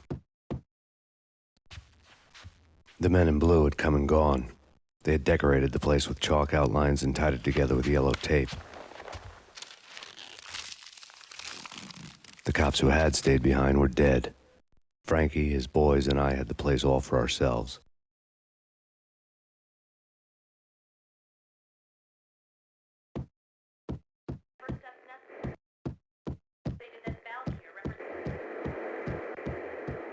Just forget about it. Just forget about it. Hey, just forget about it. That crazy witch, you should have heard her. She was a real scream when the boys caught her trying to cap the Don. Oh, that's friggin' bad. To the trio? That's even worse than what Frankie's doing to that poor bastard downstairs. She's gonna take a long time to die. The mobster muscle on the phone was talking about Mona. Punchinello's trio were nothing but bad news. There he is!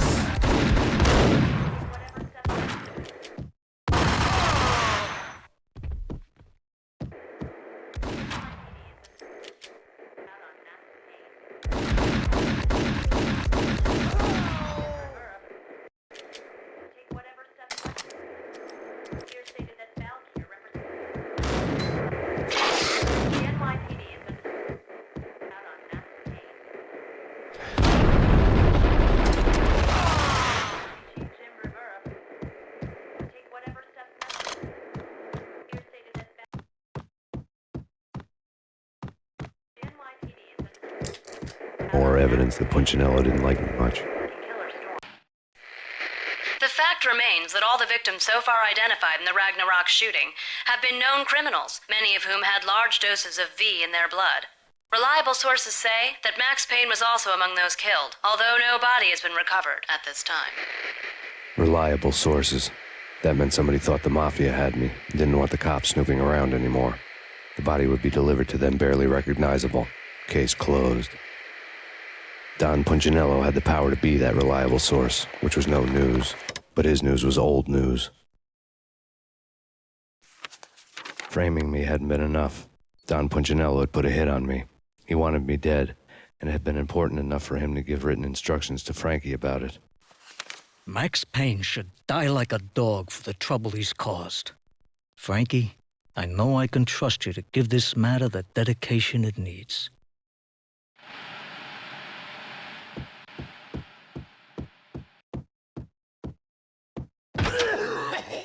Yo!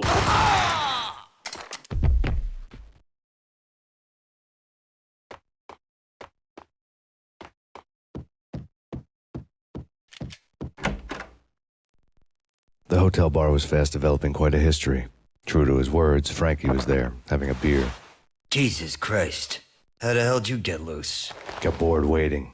Thought, what the hell, we could just as well finish this here. Fine by me. This works out just as well.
you think? You've been a lovely audience. Had enough? I don't play with girls anyway. Unfair! I spotted the tail as soon as I left the hotel. A big black Mercedes. I'd seen the car before. That time it had impressive explosions. Vladimir was back. Bang. You're dead, Max Payne. I might have laughed if I remembered how. What's this supposed to be? Cops and robbers? Look, you want something with me? Get in line. Peace, man. Relax. You know you are a real news item. Armed and dangerous. I am going to make you an offer you can't refuse. I've always wanted to say that. It's a bum rap. I've been framed. That's a moot point. Whatever you did or did not do, I'm sure you had good reason for doing it. Want to hear me out? I'm listening.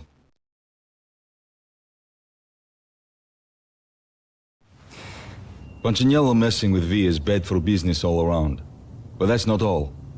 There is this guy, Boris Time, who jobs for me. He's the captain of the cargo ship Charon. Now the bastard turncoat has gone over to the other side, Punchinello's. The ship's loaded with high-res hardware, guns, my business. If Punchinello gets hold of that cargo, he's won and I have lost. And you'll have your work cut out for you. If you want to get to Punchinello, you'll need heavy-duty persuaders. Just the man to get them for you. Change the ship back under my flag, maybe pop 2 in the traitor Dime's head while you're at it. You'll get enough guns to start the apocalypse. You in or out? Let's get this show on the road. Vladimir was one of those old-time bad guys with honor and morals, which made him almost one of the good guys. None of us was a saint. The Brooklyn riverfront was a maze of rusty containers, sharp-boned cranes looming up from the snowstorm. On a night like this, you couldn't help but think of the dark army of dead men sleeping with the fishes, cement shoes in line. No Minotaur lurked in this labyrinth, but somewhere out there, on the clanking deck of his cargo freighter, the skipper of the Cheiron was waiting, like the ferryman of the river Styx. What the hell?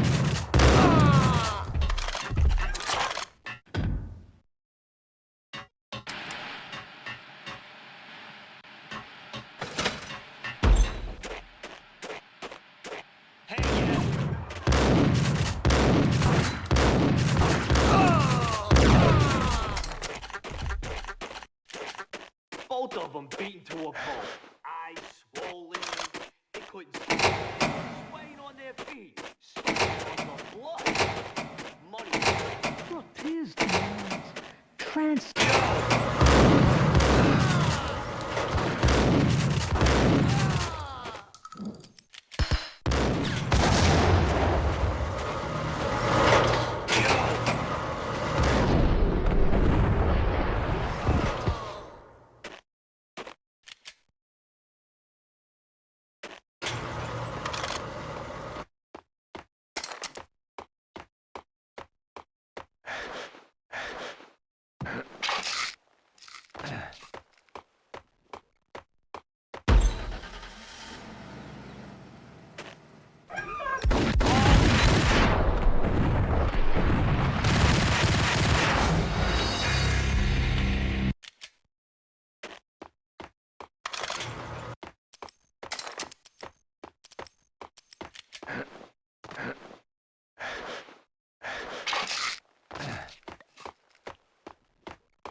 What the hell?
Hey!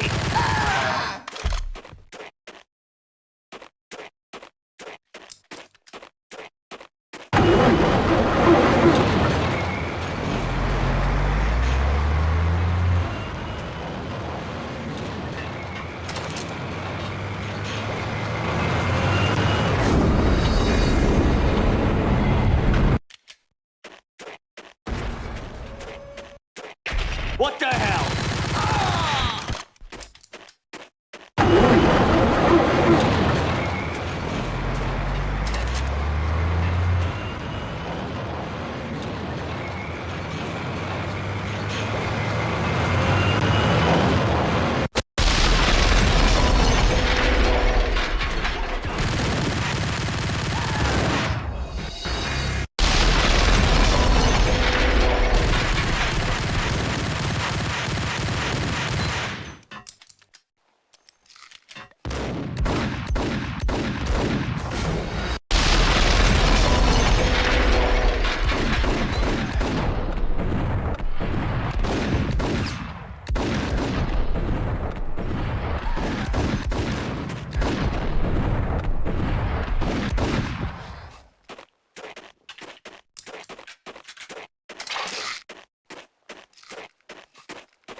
the brakes!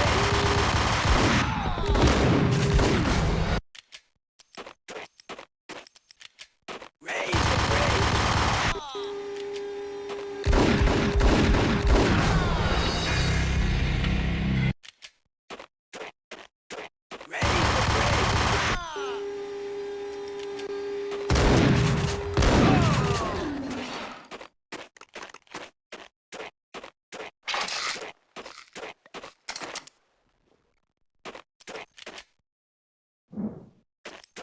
Oh, Rico Muerte? This way. I doubted the letter was a receipt.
I'd found Boris Dime's ship.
Rust had crept over the sides of the cargo steamer a long time ago. Boris Dime would be on board. I'd have to smoke half of his crew to even get near the gangplank. The guns were probably being kept in the hold, buried amidst the rats and oily water.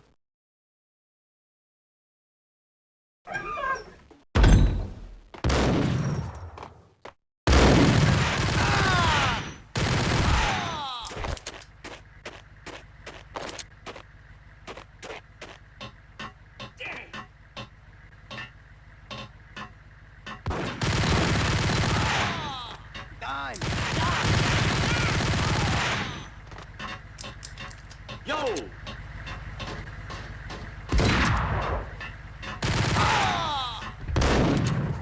Dang! Hey!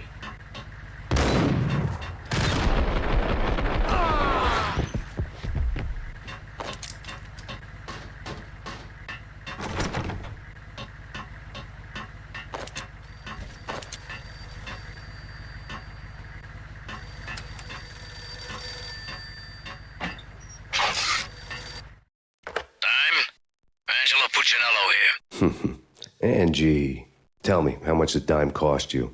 I bet it was more than his name. Max Payne. Right the first time. You're dead, punk. You sure you're not confusing me with Boris here? But you are right, of course. Pretty soon we should get together and have a talk. You son of a... Pissing Punchinello off was a dangerous game. But when people get mad, they make mistakes. I should know. That's where I wanted Punchinello, mad enough to trip over his own feet. Preferably into a grave. Dime! Dime!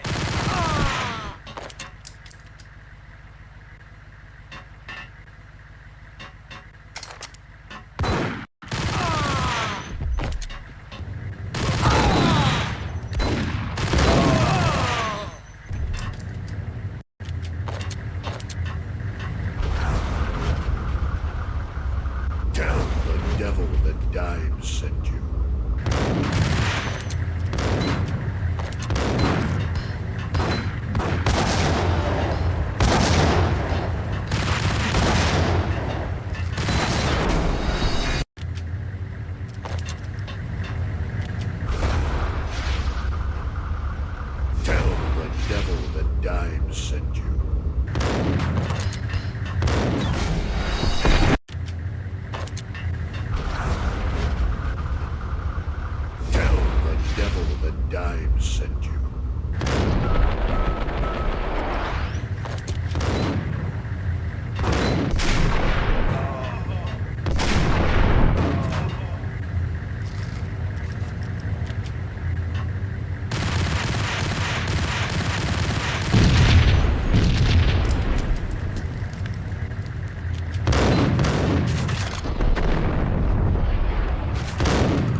is calling me a liar.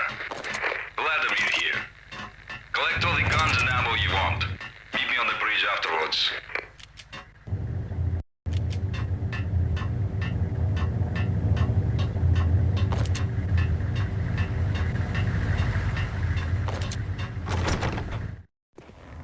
Did you get everything you need? Check. I owe you. Anything you need. This is my solo. When I'm through, Punchinello won't be anybody's problem anymore. Clear as vodka. But anytime you get between a rock and a hard place, just whistle. This could be the beginning of a beautiful friendship. You really get a bang out of this big-time gangster act, don't you?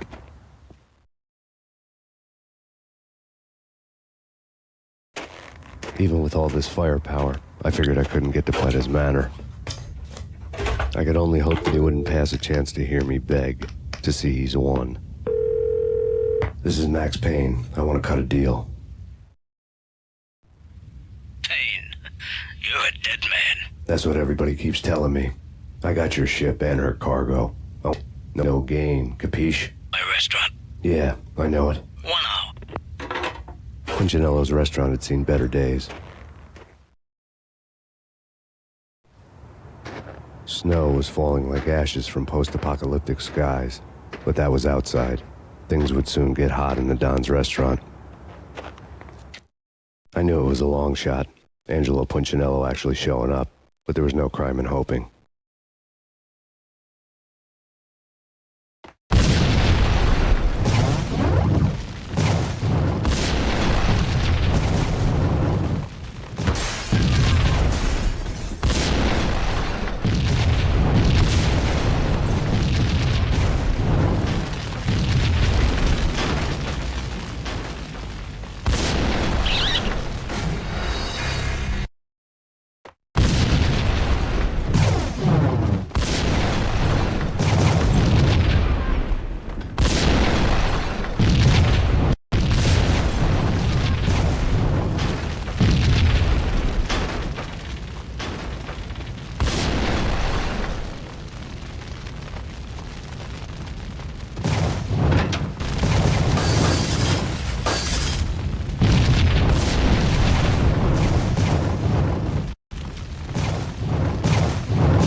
Burning to get me.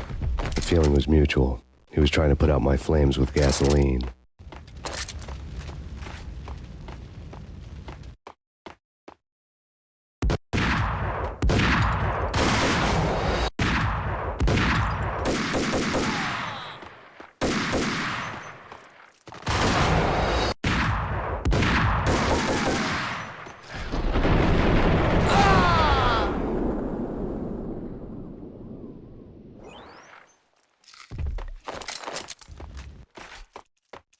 The mobsters have been guarding a real treasure. The way out of this disco inferno.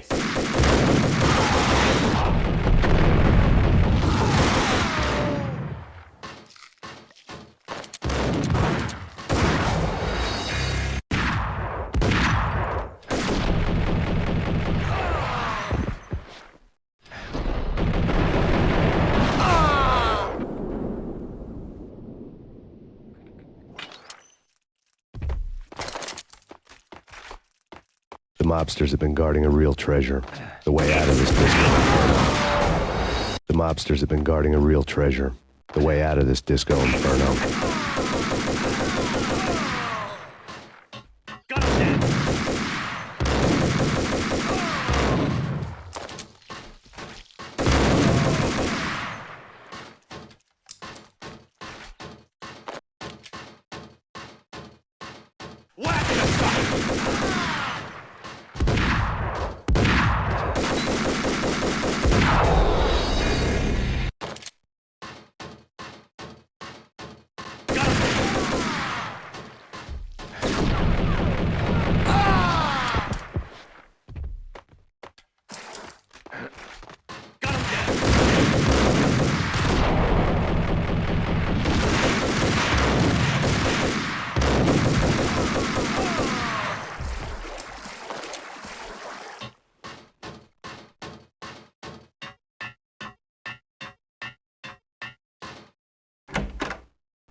Vlad had seen my smoke signals.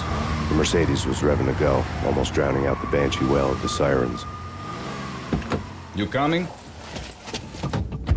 We'll drop you off at the Punchinello Manor. Sounds good to me. When this is over, look me up. I could use a professional like you. I'll keep that in mind.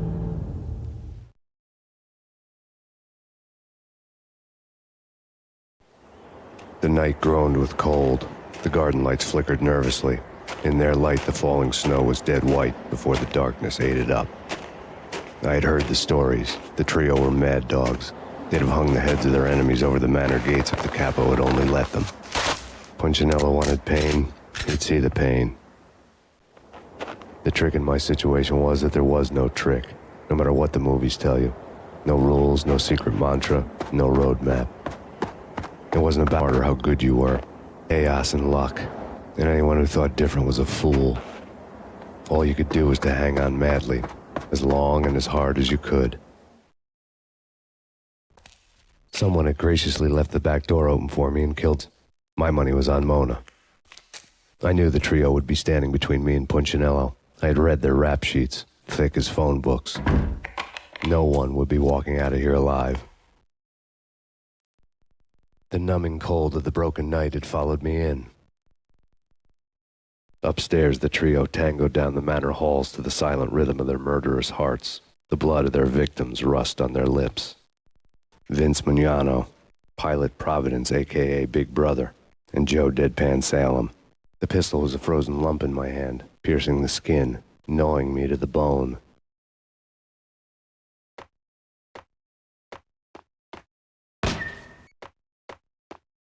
In death, the thug had been promoted to... Someone hadn't enjoyed the Don's hospitality. Someone with a flair for the dramatic. Someone who had let herself out of a locked cell and past a couple of armed guards. My thoughts were on Mona again. I could only hope she was a good enough gambler to walk away while she was still winning, before she'd run into the trio. Messenger.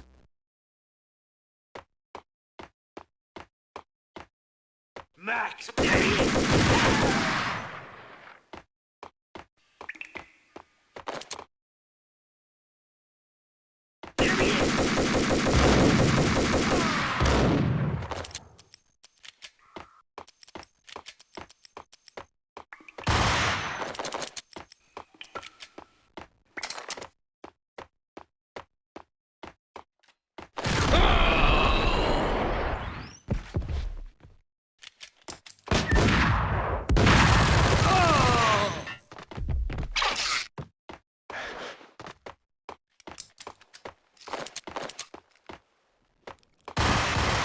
Someone get the guy!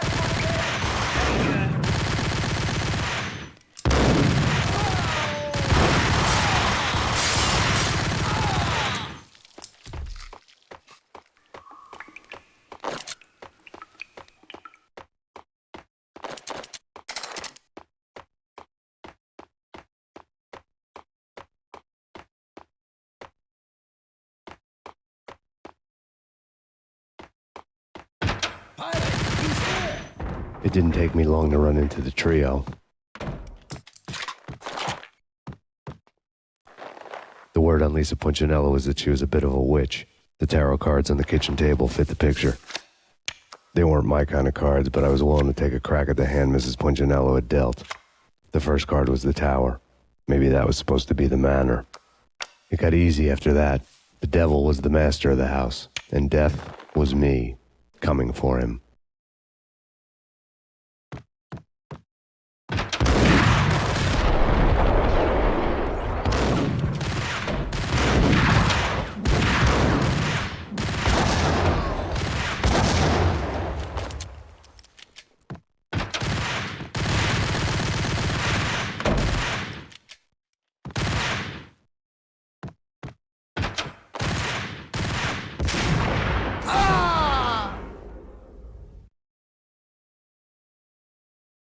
Down, 2 to go.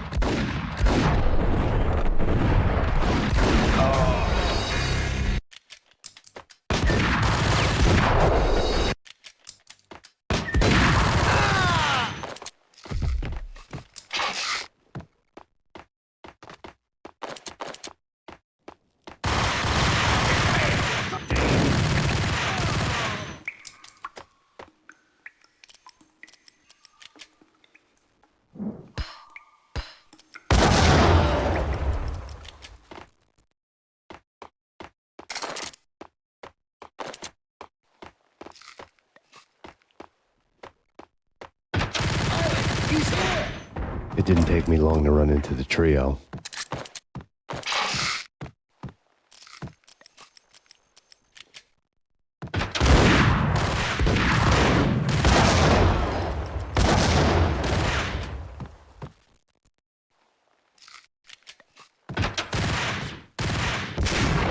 My fortune had been told. 1 down, 2 to go.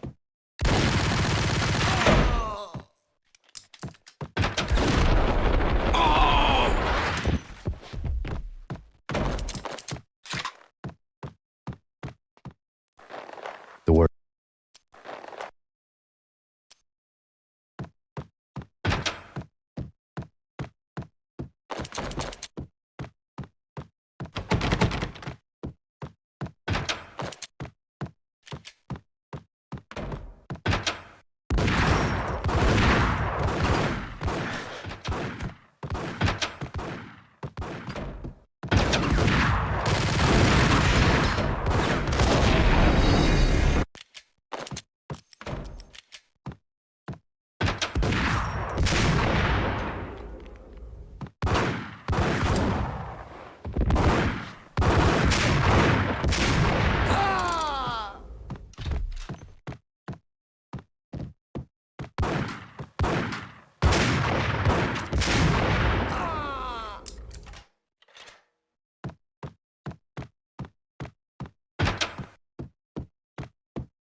Take care of him.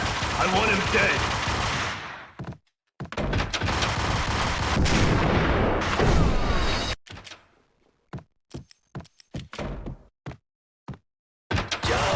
Payne's here. Take care of him. I want him dead.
down, one to go.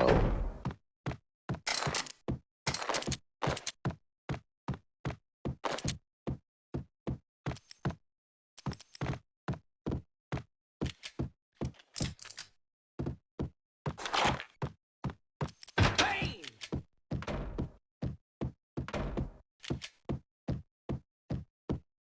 Don't stop at him! This will. This'll stop anything. Take cover.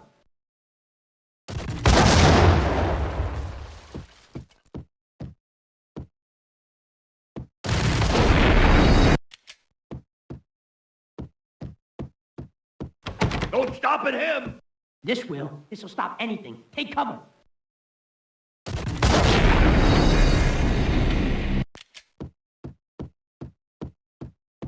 Don't stop at him! This will. This'll stop anything. Take cover.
It was too late for her.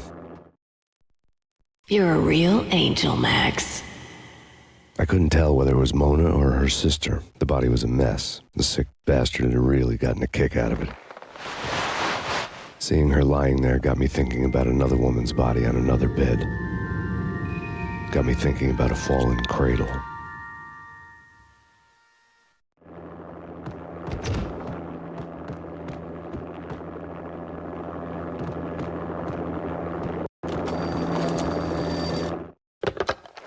Max Payne, Talk to me. Alfred Woden. You've got company. An armed helicopter just landed on the manor grounds. You must hurry. The more the merrier.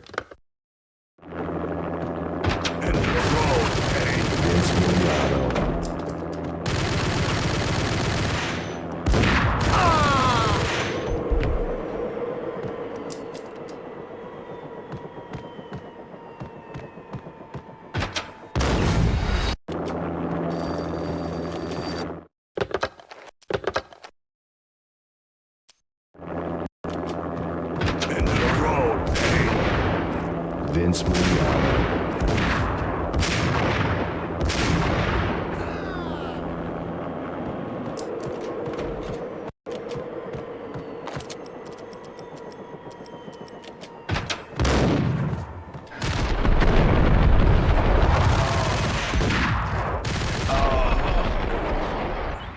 Punchinello's trio was done for.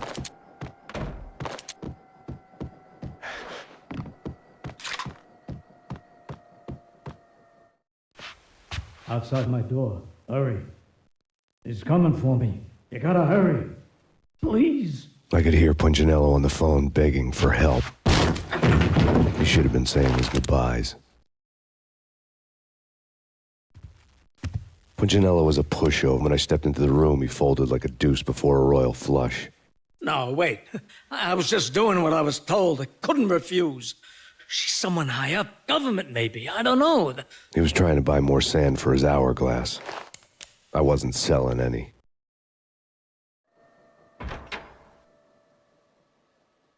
No, I told him not to.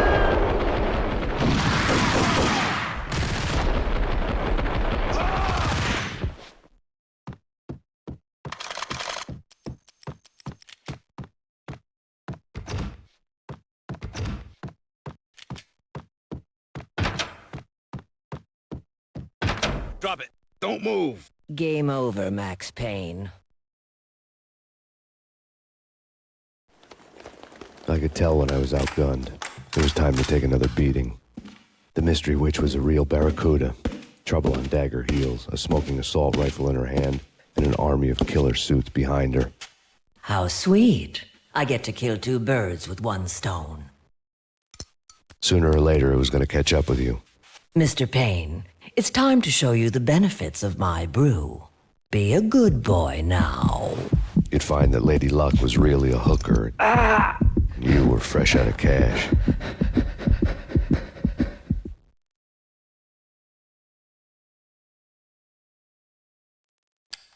Gentlemen, we're done here. Take me to Cold Steel. She had just given me an OD of Val. I could feel green fire eating my brains. They turned to steam. They did a fade on me. I'd never had a chance. The witch had got me just as sure as if she put a gun to my head and pulled the trigger. The shadows rushed me. Got faces hungry for revenge. They knew my weak spots and closed in for the kill. The floor turned into a vortex of green blood. I fell. Flesh of fallen angels.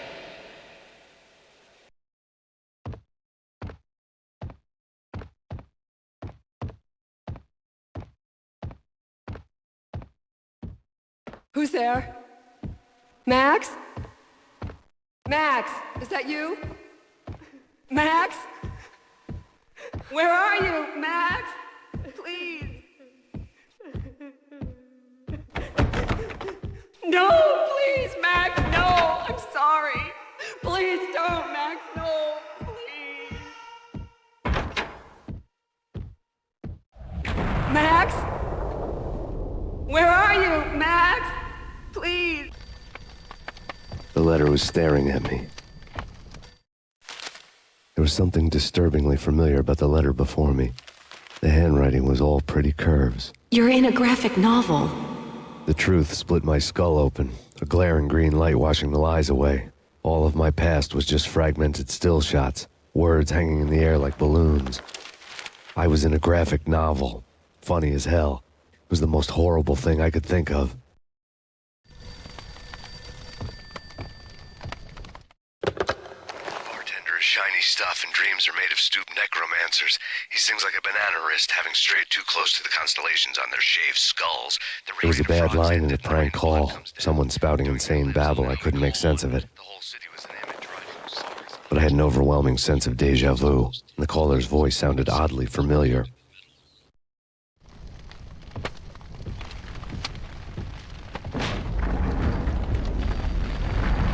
The weird piece of paper looked dangerous. There was something disturbingly familiar about the letter before me. The handwriting was all pretty curves. You're in a computer game, Max. The truth was a burning green crack through my brain, weapon statistics hanging in the air, glimpsed out of the corner of my eye, endless repetition of the act of shooting, time slowing down to show off my moves, the paranoid feel of someone controlling my every step. I was in a computer game. Funny as hell, it was the most horrible thing I could think of. Don't lose it. It's Valkyr. The drug. Snap out of it. Try to remember. It was a bad line in a prank call, someone spouting insane babble. I couldn't make sense of it. But I had an overwhelming sense of deja vu, and the caller's voice sounded oddly familiar.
No, Max!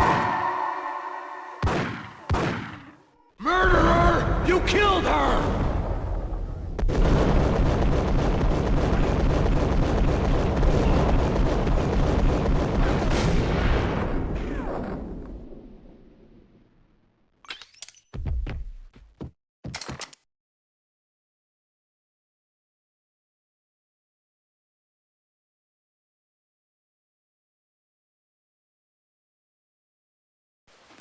Max, something happened at the office today.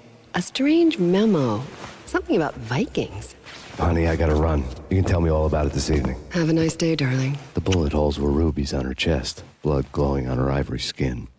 She was so beautiful. The killer was smiling. The flesh of fallen angels.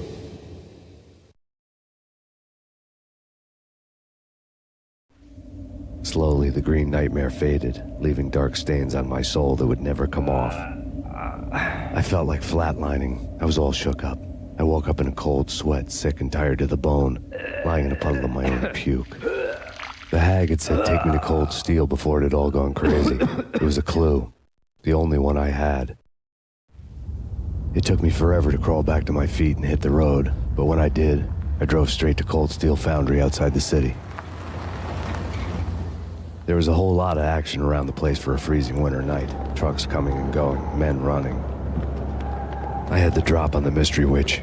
She thought I was dead. I was on her blind side. I was going in. The bad trip had put me in a crazy mood, adrenaline pumping through my aching veins. Staggering on the mill roof in ice and snow and wild wind, I was a ninja. My kung fu was strong. I wasn't kidding anybody. At best, I was Superman on kryptonite about to fall through a skylight, down to where it was all going down. A half-abandoned industrial area in the middle of nowhere. The factory was a perfect front for any number of illegal activities.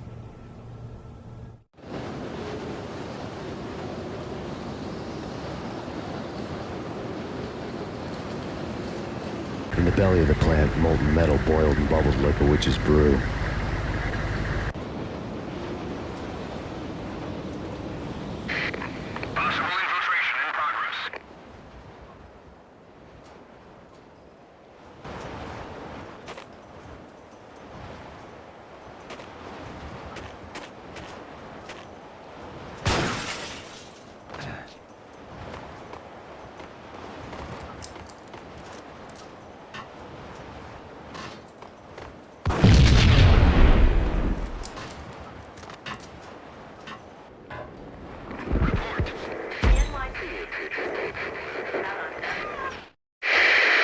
Life-threatening weather. A record-breaking killer storm. In the city's history. Vehicles stuck in snow. Heavy snowfall. Forecast shows severe weather is expected to continue. Out in the night, snow fell like confetti over the Devil's Parade. The storm was anything but over.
Can you believe it? I'm a bit... Perimeter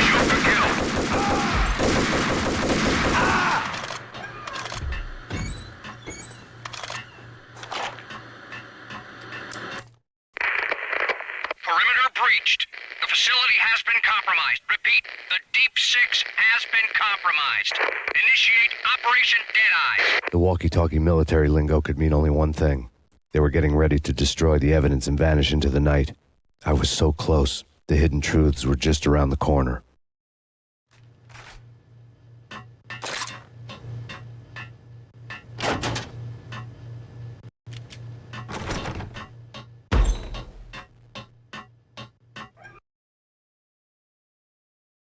Casualty status.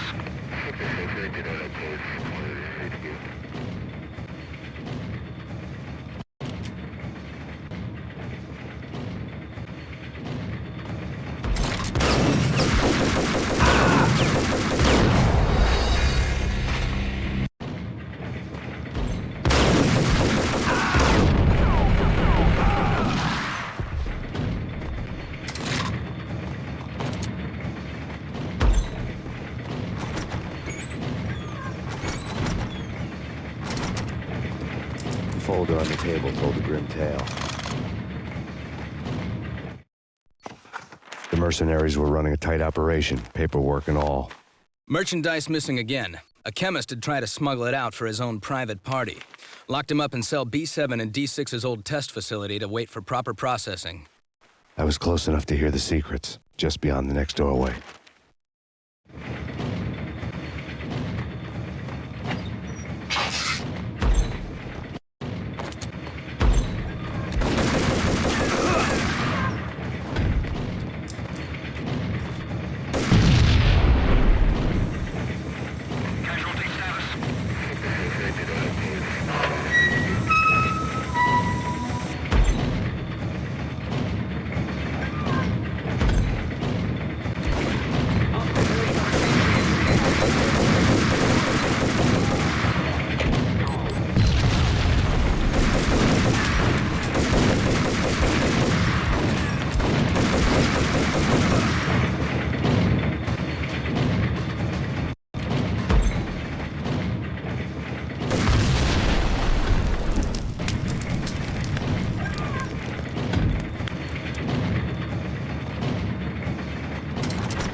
showed me the way. Processing diagrams filled the control room screens, all but one. An elevator titled D6 on one of the screens, somewhere onwards, past rows of ovens, in the core of the plant.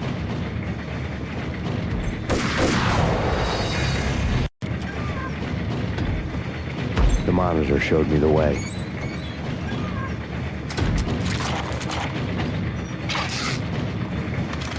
Processing diagrams filled the control room screens, all but one. An elevator titled D6 on one of the screens, somewhere onwards, past rows of ovens, in the core of the plant.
I had taken on the role of the mythic detective, Bogart as Marlowe or as Sam Spade going after the Maltese Falcon to unravel all the mysteries.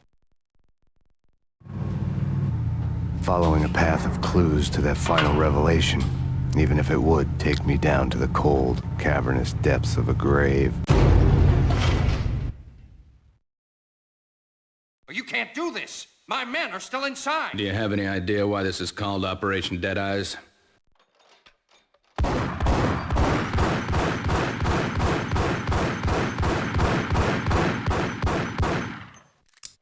I think he's dead already. Let's do it.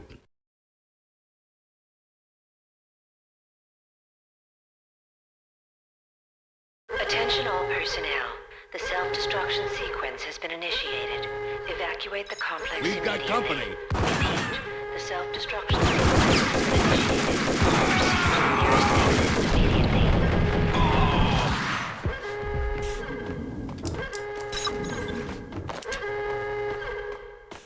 I had seen the logo on the floor before. There was an old army bunker under the steel mill. I knew the military plaque on the floor. I had seen 1,000 variations of the insignia on crumbling brick walls everywhere in the city. The sword replaced by a syringe. Project Valhalla, V for Valkyr, V for Valhalla. All of a sudden it read like a crackpot conspiracy theory.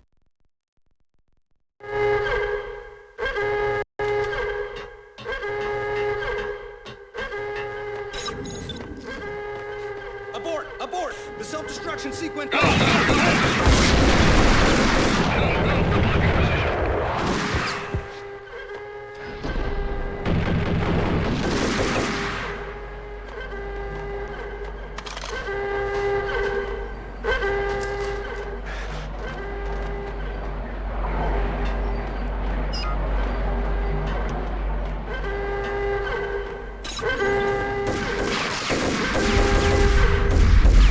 Attention all personnel.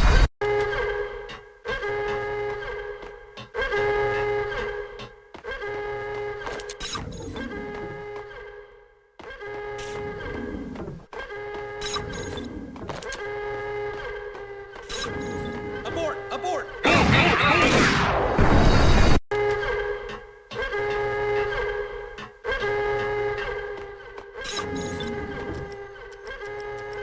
Abort! Abort! The self...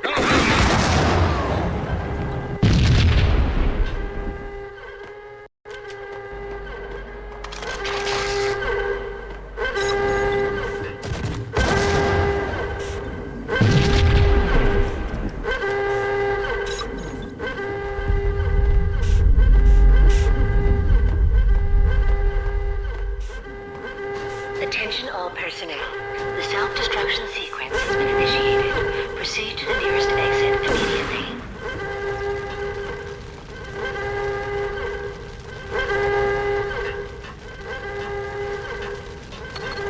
Like everything else in the Valkyr case, the door code was a mystery to me.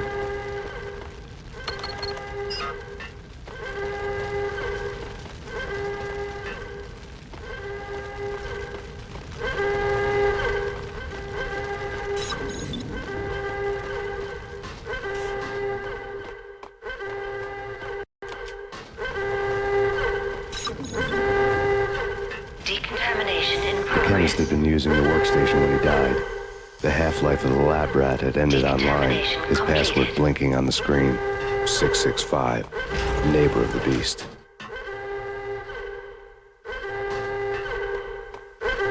Decontamination in progress. Attention all personnel. The self-destruction sequence has been initiated. Proceed to the nearest exit immediately.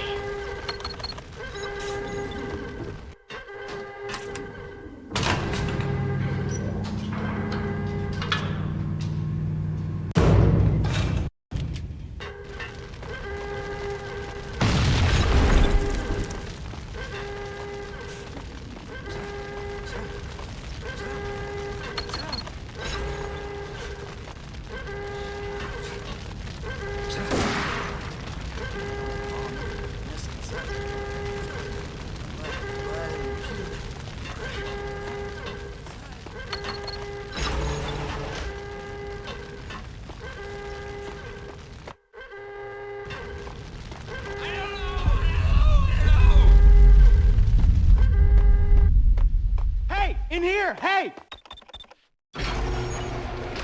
Attention all personnel. Thanks. I thought I was gonna die in there for sure. I need you to get me through the decontamination chamber airlock. You're crazy! No way! The place is blowing up, for Christ's sake! Either that or back to the cell. Your choice. Okay, I'll do it. I'll do it.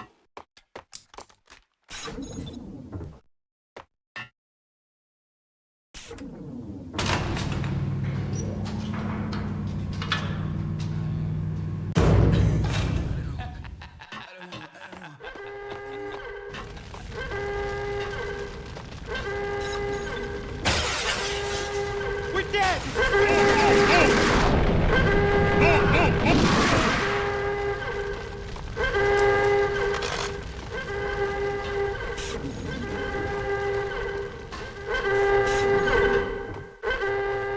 Get in!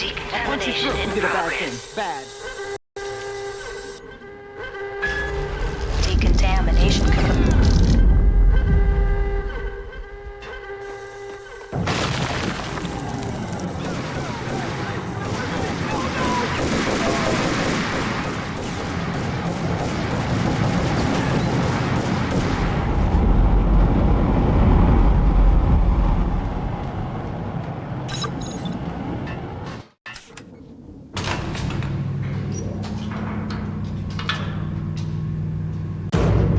I was caught in the middle of the deadly web that was the Valkyr case.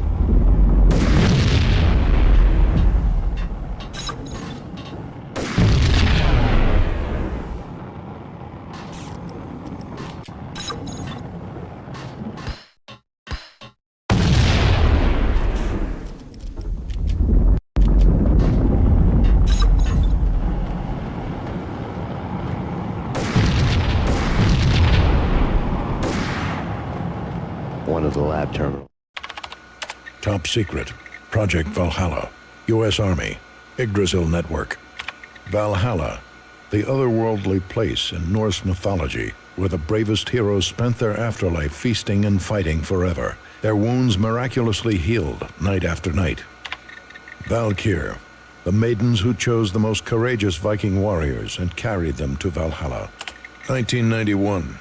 The research objective is to create a chemical substance to enhance the stamina and morale of infantry troops.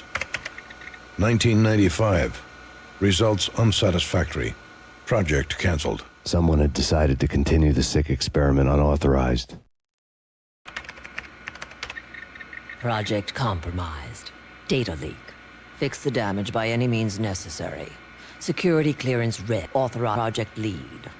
Field test. Double the dosage for all the remaining test subjects. Observe and record the subject's behavior in an urban setting. The drop-off point was my old address in the file dated 3 years ago. Just when you thought you had reached the deepest depths of horror, it suddenly got worse. How to turn off that small voice inside your head that started to whisper that you should be glad that now, if not before, your revenge was justifiable on any conceivable moral scale. That small voice proved, beyond any doubt, that I was damned. The project logo on the screen, the dagger-heeled woman had come and gone a long time ago. There was nothing more for me here. His name was acting as a self-fulfilling prophecy.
pieced together a jigsaw, and the final picture is you finishing that same puzzle.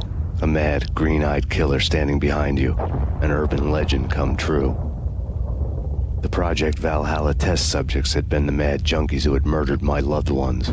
The rest was simple body count math. It all pointed to her. Ms. Valkyr. The factory went up in a fiery inferno behind me. All my leads were dead, turned to smoke and dust. I had lost my way. I hadn't slept in a million years.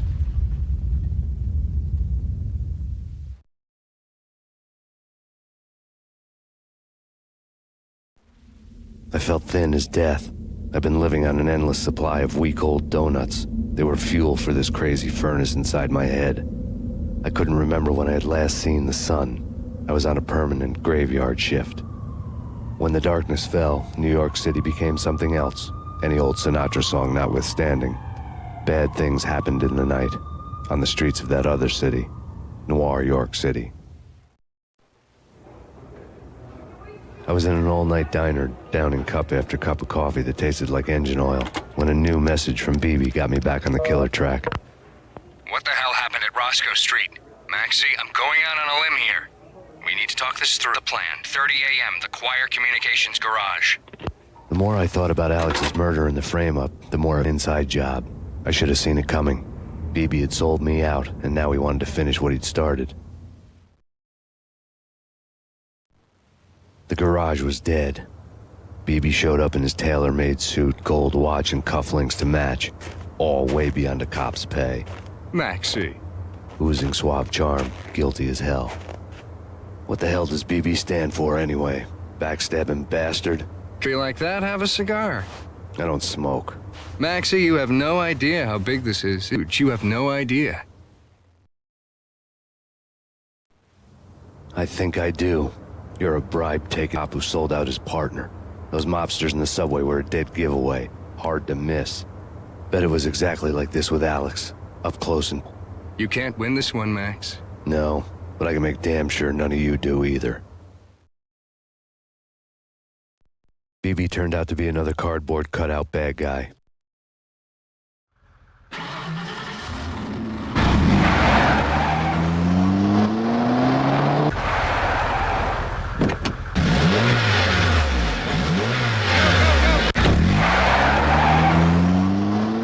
A bad cop on the take. A cowardly right-hand man fleeing from the scene, leaving his paid thugs to do his dirty work.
What the hell?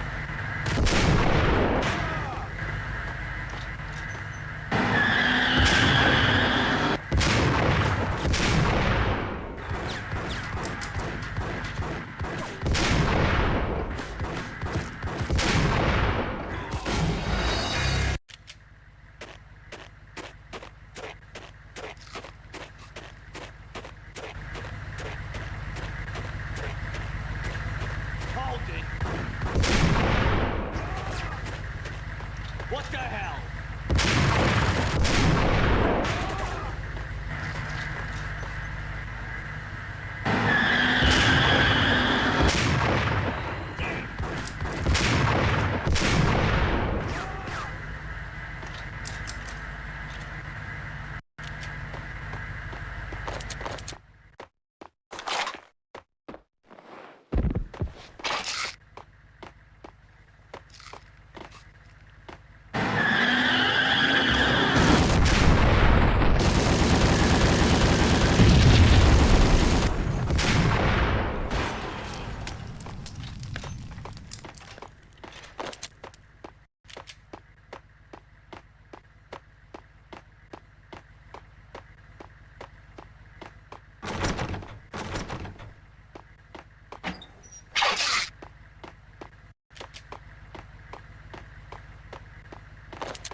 reports of a fire at the Punchinello Manor in Westchester.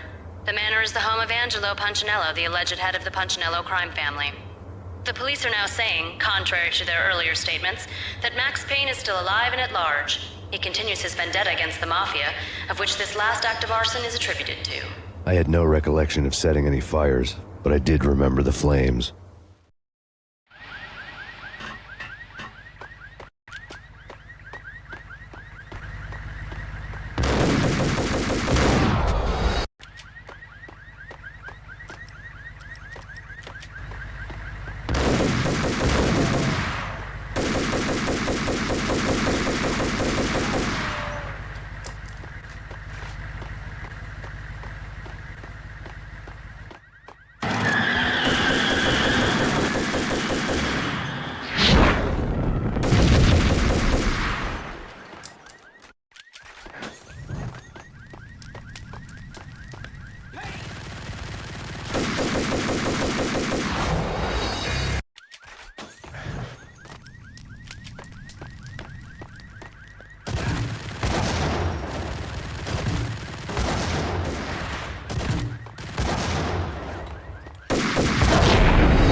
A payphone started to ring.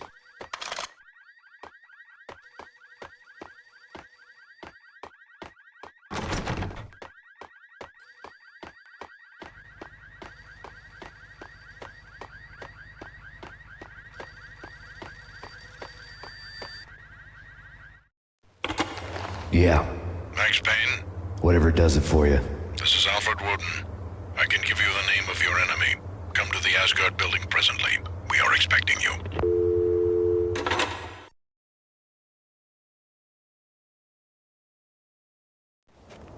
Woden was waiting for me on the steps of the old building. Mr. Payne, let's go inside. The others are anxious to begin. The others?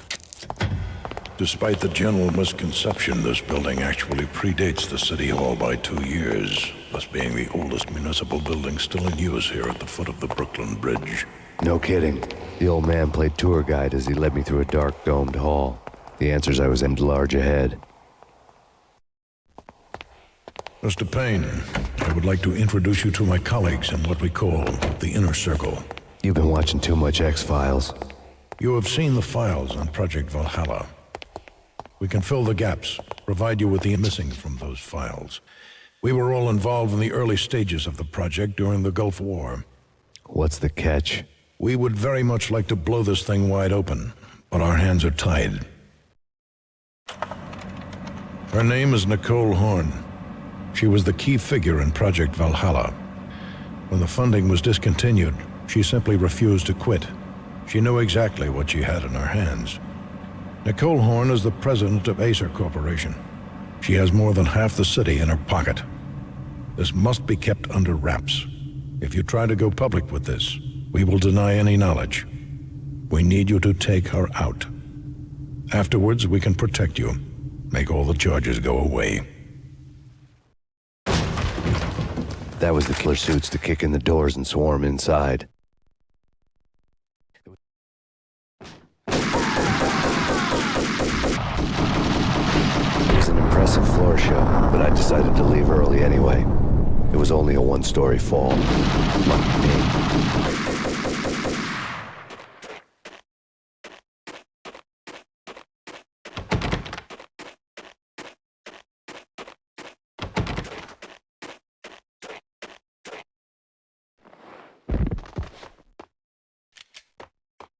Acknowledged.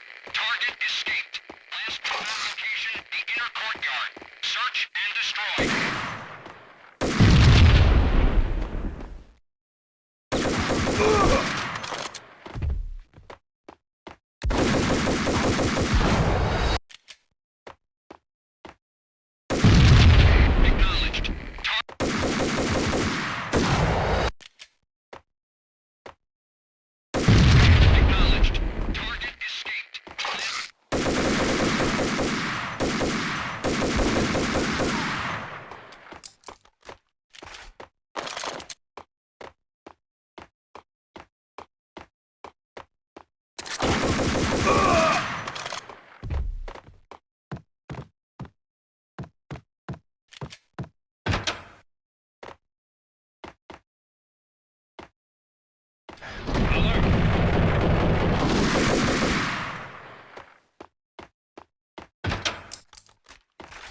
One of the monitors showed on screen the so-called corpse of Alfred Woden stood up, miraculously waking from his dirt nap, looking smug among his dead pals. In the land of the blind, the one-eyed man is king. I didn't know how he'd pulled it off, but it was a pretty slick way to get out of all his promises. Most of what he had said fit too well to be a load of crap. What was left of the inner circle. Cover me. I'm going in.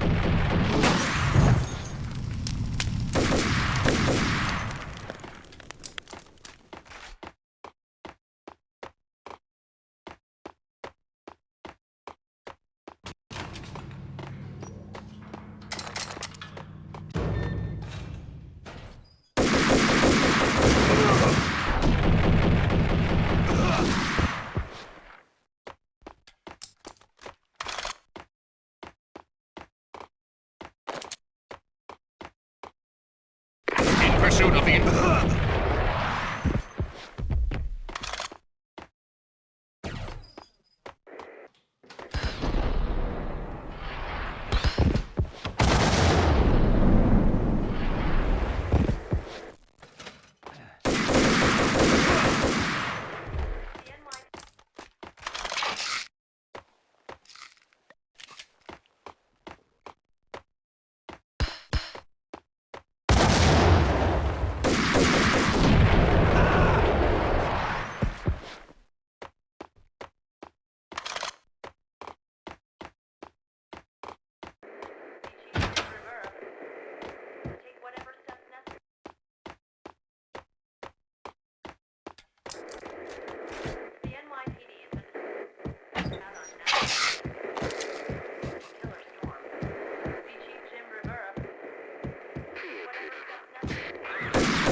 What is your answer to those saying that he is actually providing a service long overdue to the city? This crusade nonsense has gone far. Control. It must stop. He will be stopped. That was Deputy Chief Jim Rivera from the New York City Police Department.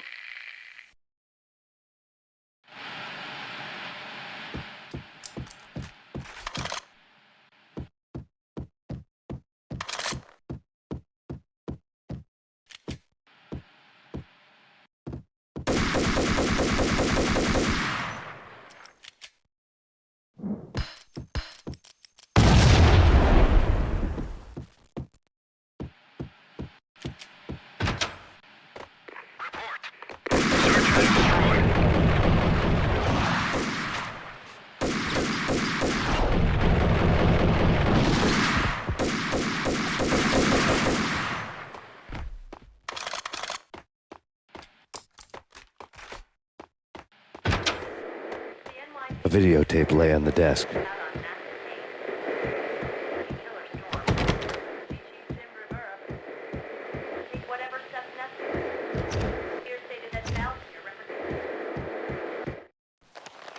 Nicole Horn had blackmailed the inner circle into silence.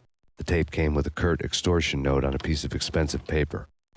I remembered Candy Dawn taping her clients in action on the side, selling the tapes to the highest bidder. I was sure that kinky sex was nowhere near Alfred Woden's worst sin, but I had a feeling that when this was over, any collateral would come in handy. Woden had left me a present. Nothing seems to stop Acer Corporation's phenomenal victory march. Incredibly, the stocks are still rocketing. Worried experts already see a danger in the company's success. Some have gone as far as to say that Acer Corporation is about to become an even bigger monopoly than Microsoft ever was.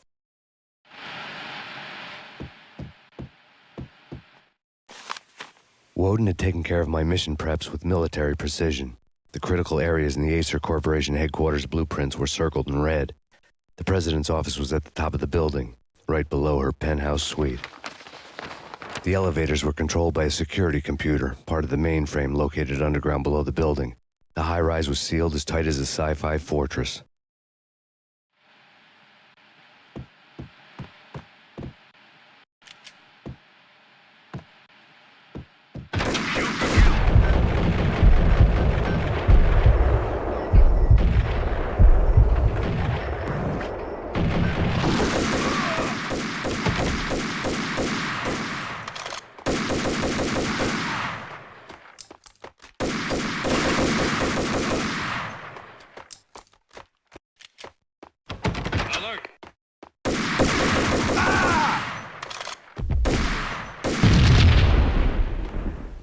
Go, go, go!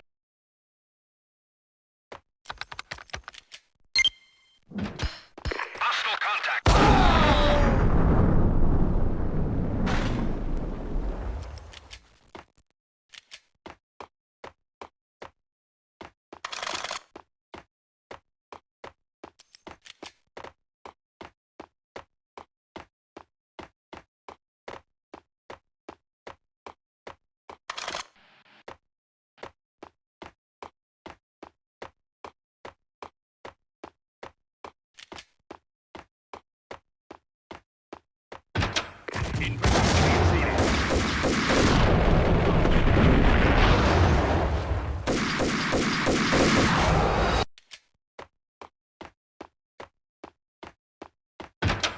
Search and destroy.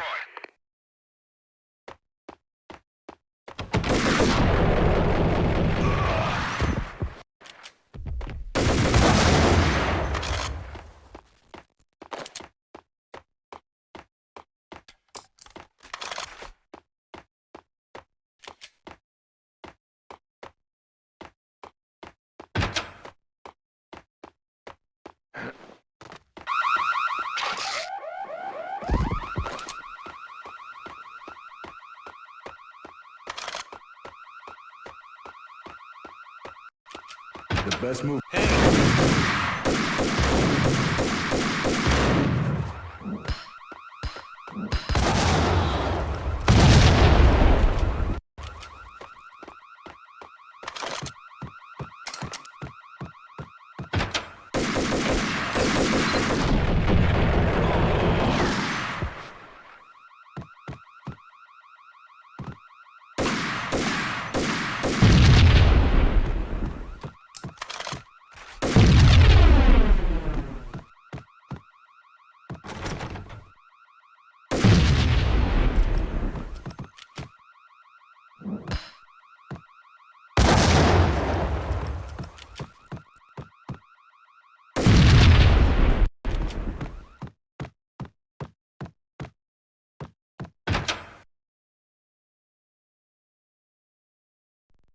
I had dreamed of revenge. Those dreams were always nightmares, of coming close and then failing.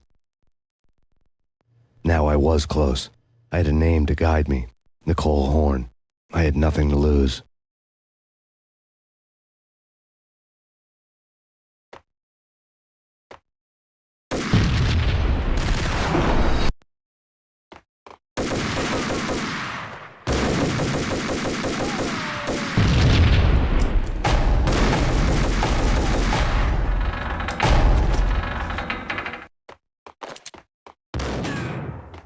The Inner Circle had quite a track record.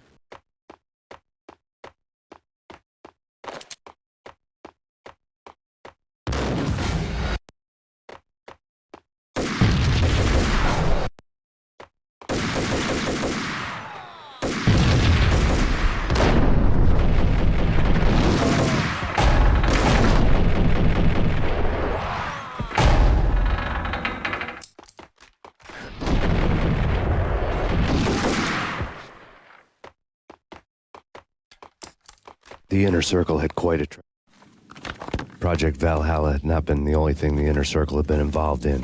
There were rows of cabinets full of files. The Serpent Society went back a long way, always pulling string shadows. I couldn't say I was sorry. Woden's move in some Byzantine power game had cut the Circle's membership roster to 1. The old man wanted me on cleanup duty. It was my mess, too. Track record.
CIA, FBI, you've seen one.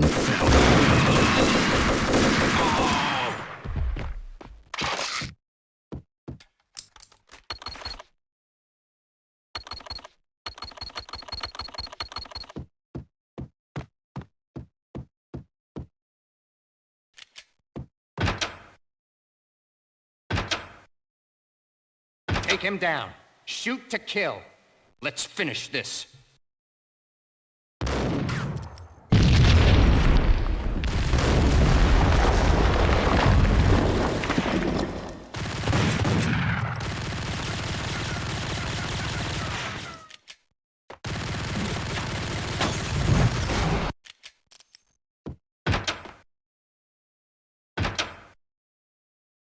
Take him down. Shoot to kill. Let's finish this.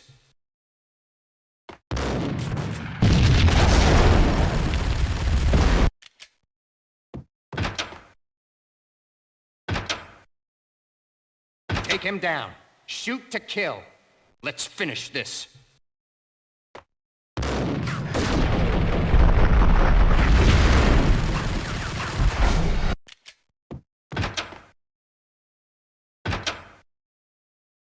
Take him down. Shoot to kill. Let's finish this.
Mine wasn't the most original approach to the problem.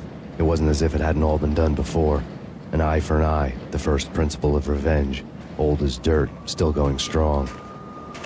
The cardinal rule in going after someone with an intention to kill was not to make it personal, which it almost always ended up being anyway. It did with me.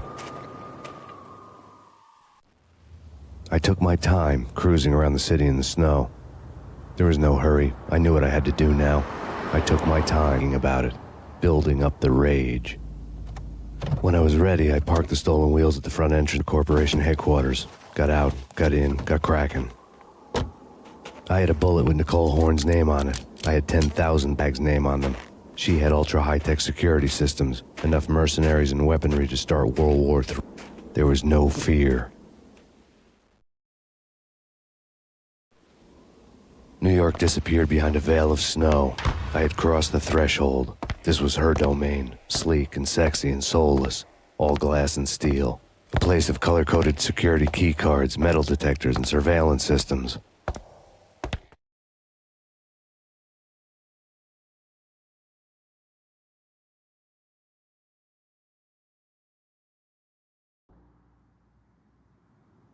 Colder than a walk-in fridge. Cold as a gun.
Mona, looking good.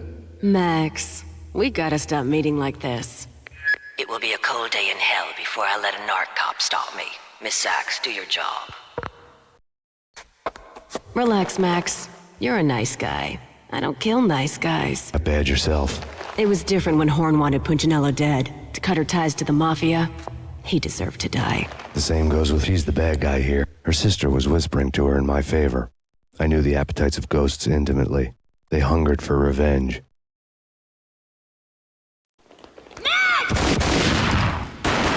No! A gunshot boomed and she fell down in slow motion.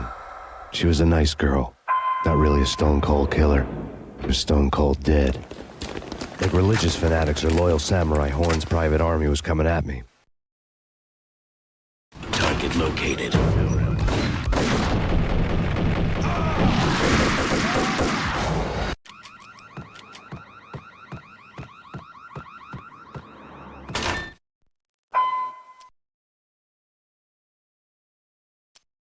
Engaging hostile.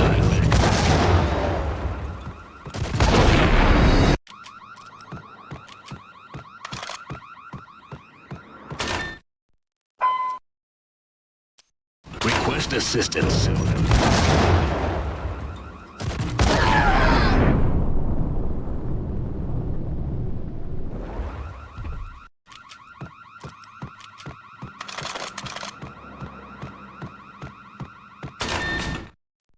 When the elevator came back down, Mona was gone. There was a lot of blood, but no body.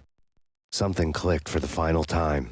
My mind had never been so clear, as if somewhere high above the storm clouds were already gone, cold stars blazing from the black skies.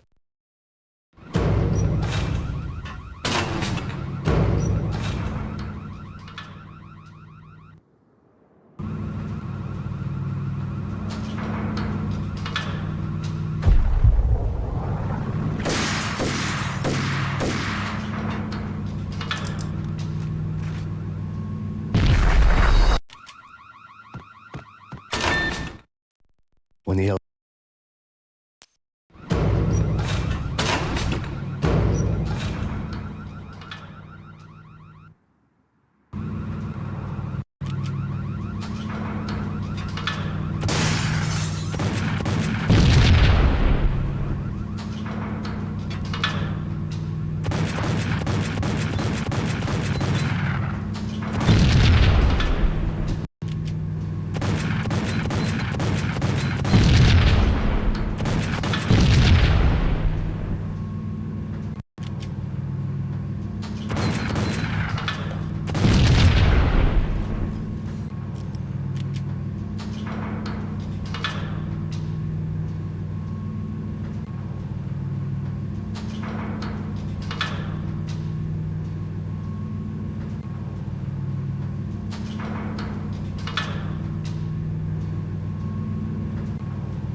kulak.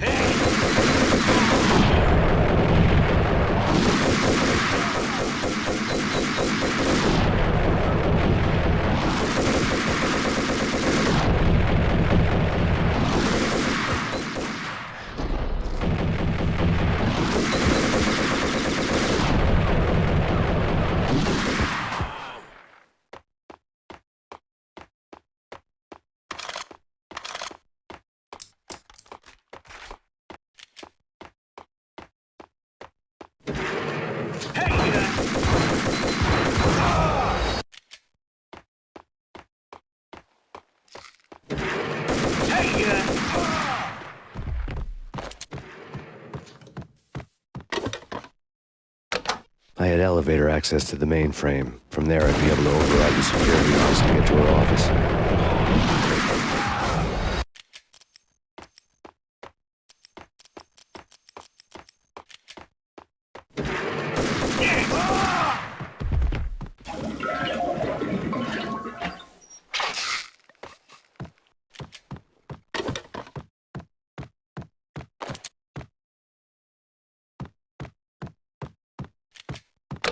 I had elevator access to the mainframe. From there, I'd be able to override the security locks and get to her office.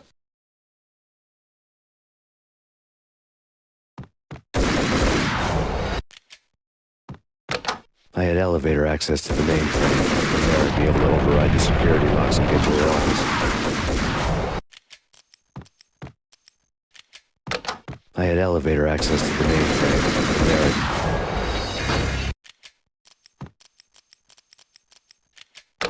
I had elevator access to the mainframe. From there, I'd be able to override the security locks and get to her office.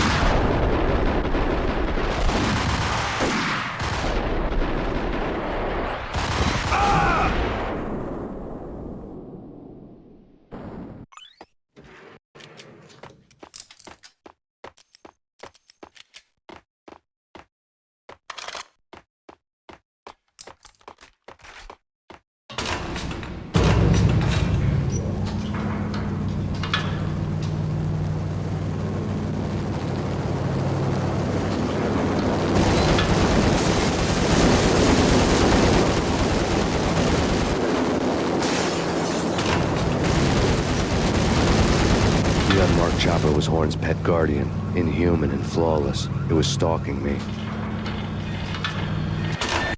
Stereotyped. Kill the bastard! Kill the bastard!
bets were off. The elevator would take me all the way up.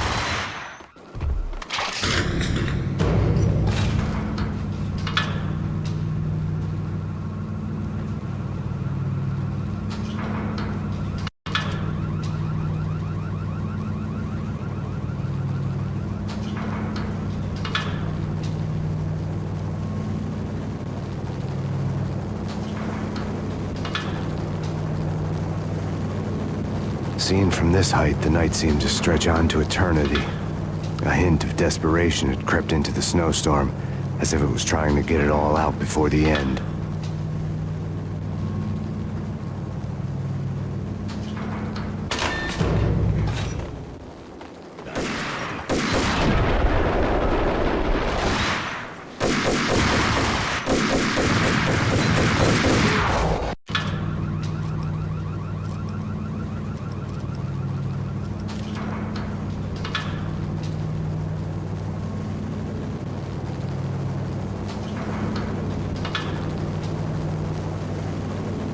Seen from this height, the night seemed to stretch on to eternity. A hint of desperation had crept into the snowstorm, as if it was trying to get it all out before the end.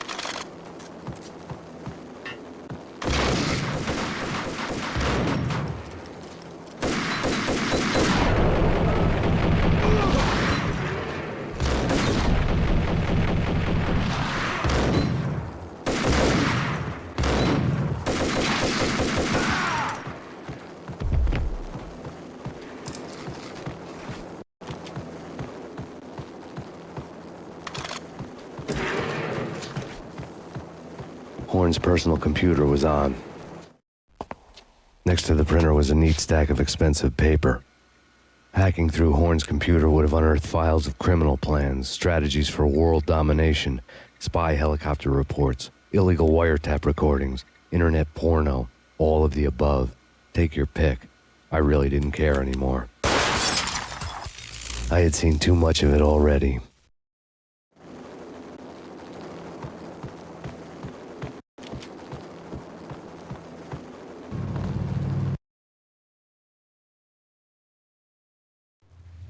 Valkyr had been meant to be a white-winged maiden that would lift you to a warrior's heaven, but it turned out to be a one-way demon ride to hell. The devil was in the drug. I knew. I had met him.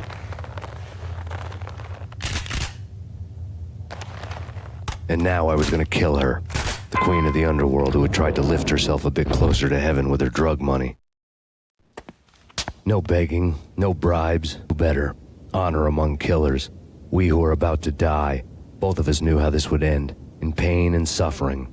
All this because your wife stuck her nose into things that were none of her business.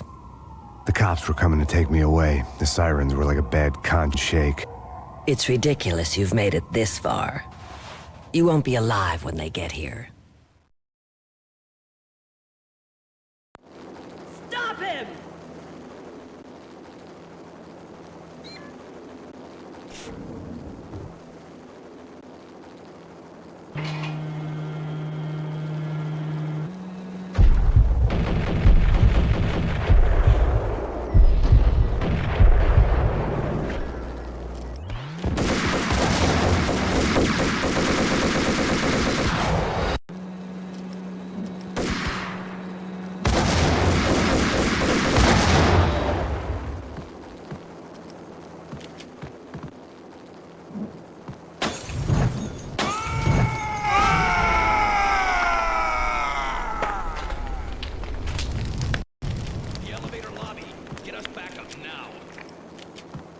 Max Payne, this is futile. A waste of time. The deaths of your wife and daughter were necessary. Inevitable. It is done. You cannot bring them back. Nothing you do will make it any better.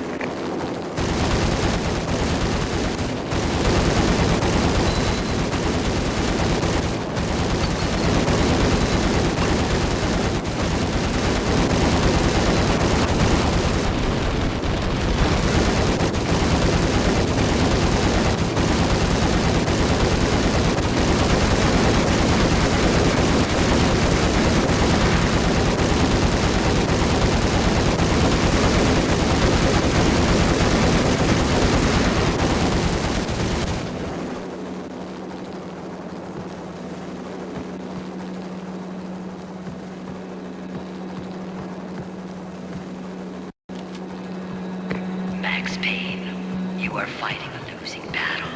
You cannot survive this. You will die. Stop fighting. Make it easy for yourself. Accept your fate. You will die here.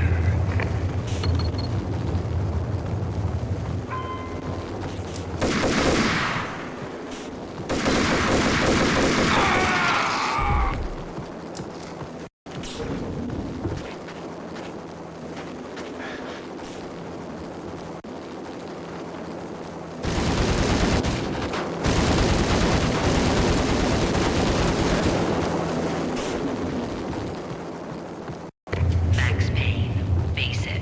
You are up against an unbeatable foe. You have already lost. You have lost. Only death will set you free from your pain. Accept it. Surrender. Give up.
What do you mean he's unstoppable? You are superior to him in every way that counts. You are better trained than anyone. You outnumber him at least 20 to 1. You are John.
as soon as the wind dies down. Don't like the look of that mast.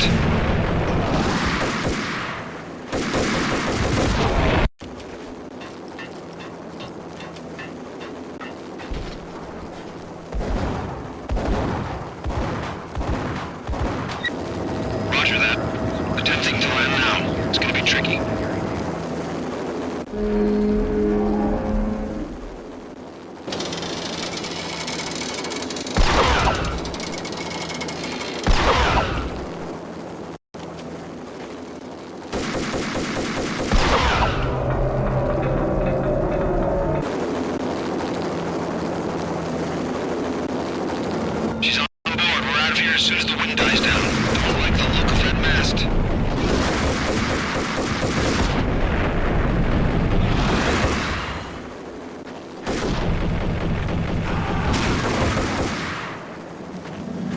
Lift off in 1 minute.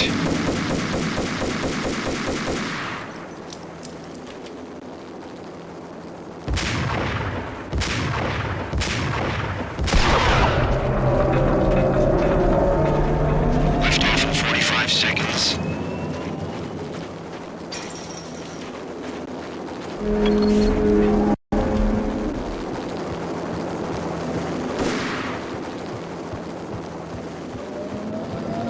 Seconds to lift off.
They were all dead.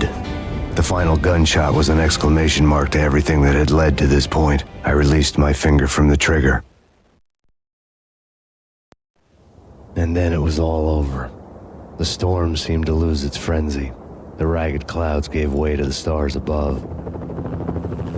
Max Payne, this is Deputy Chief Jim Bravura from the NYPD. We've got the building surrounded. Throw down your weapons and lie down with your hands behind your head.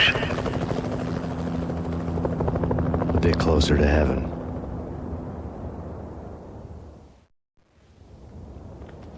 The cops' voices were distant and muted. Freeze! NYPD! Hold it right there! My ghosts released me from their haunting. Down below, New York City glittered like diamond velvet. You gave us one hell of a ride.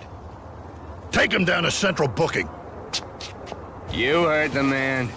Woden was there in the crowd, standing by the sidelines. It wouldn't be over till the man with the patch would say so. He'd say the right words. I knew he would. He'd better. Woden grinned smugly. It was the grin of a winner. That made two of us.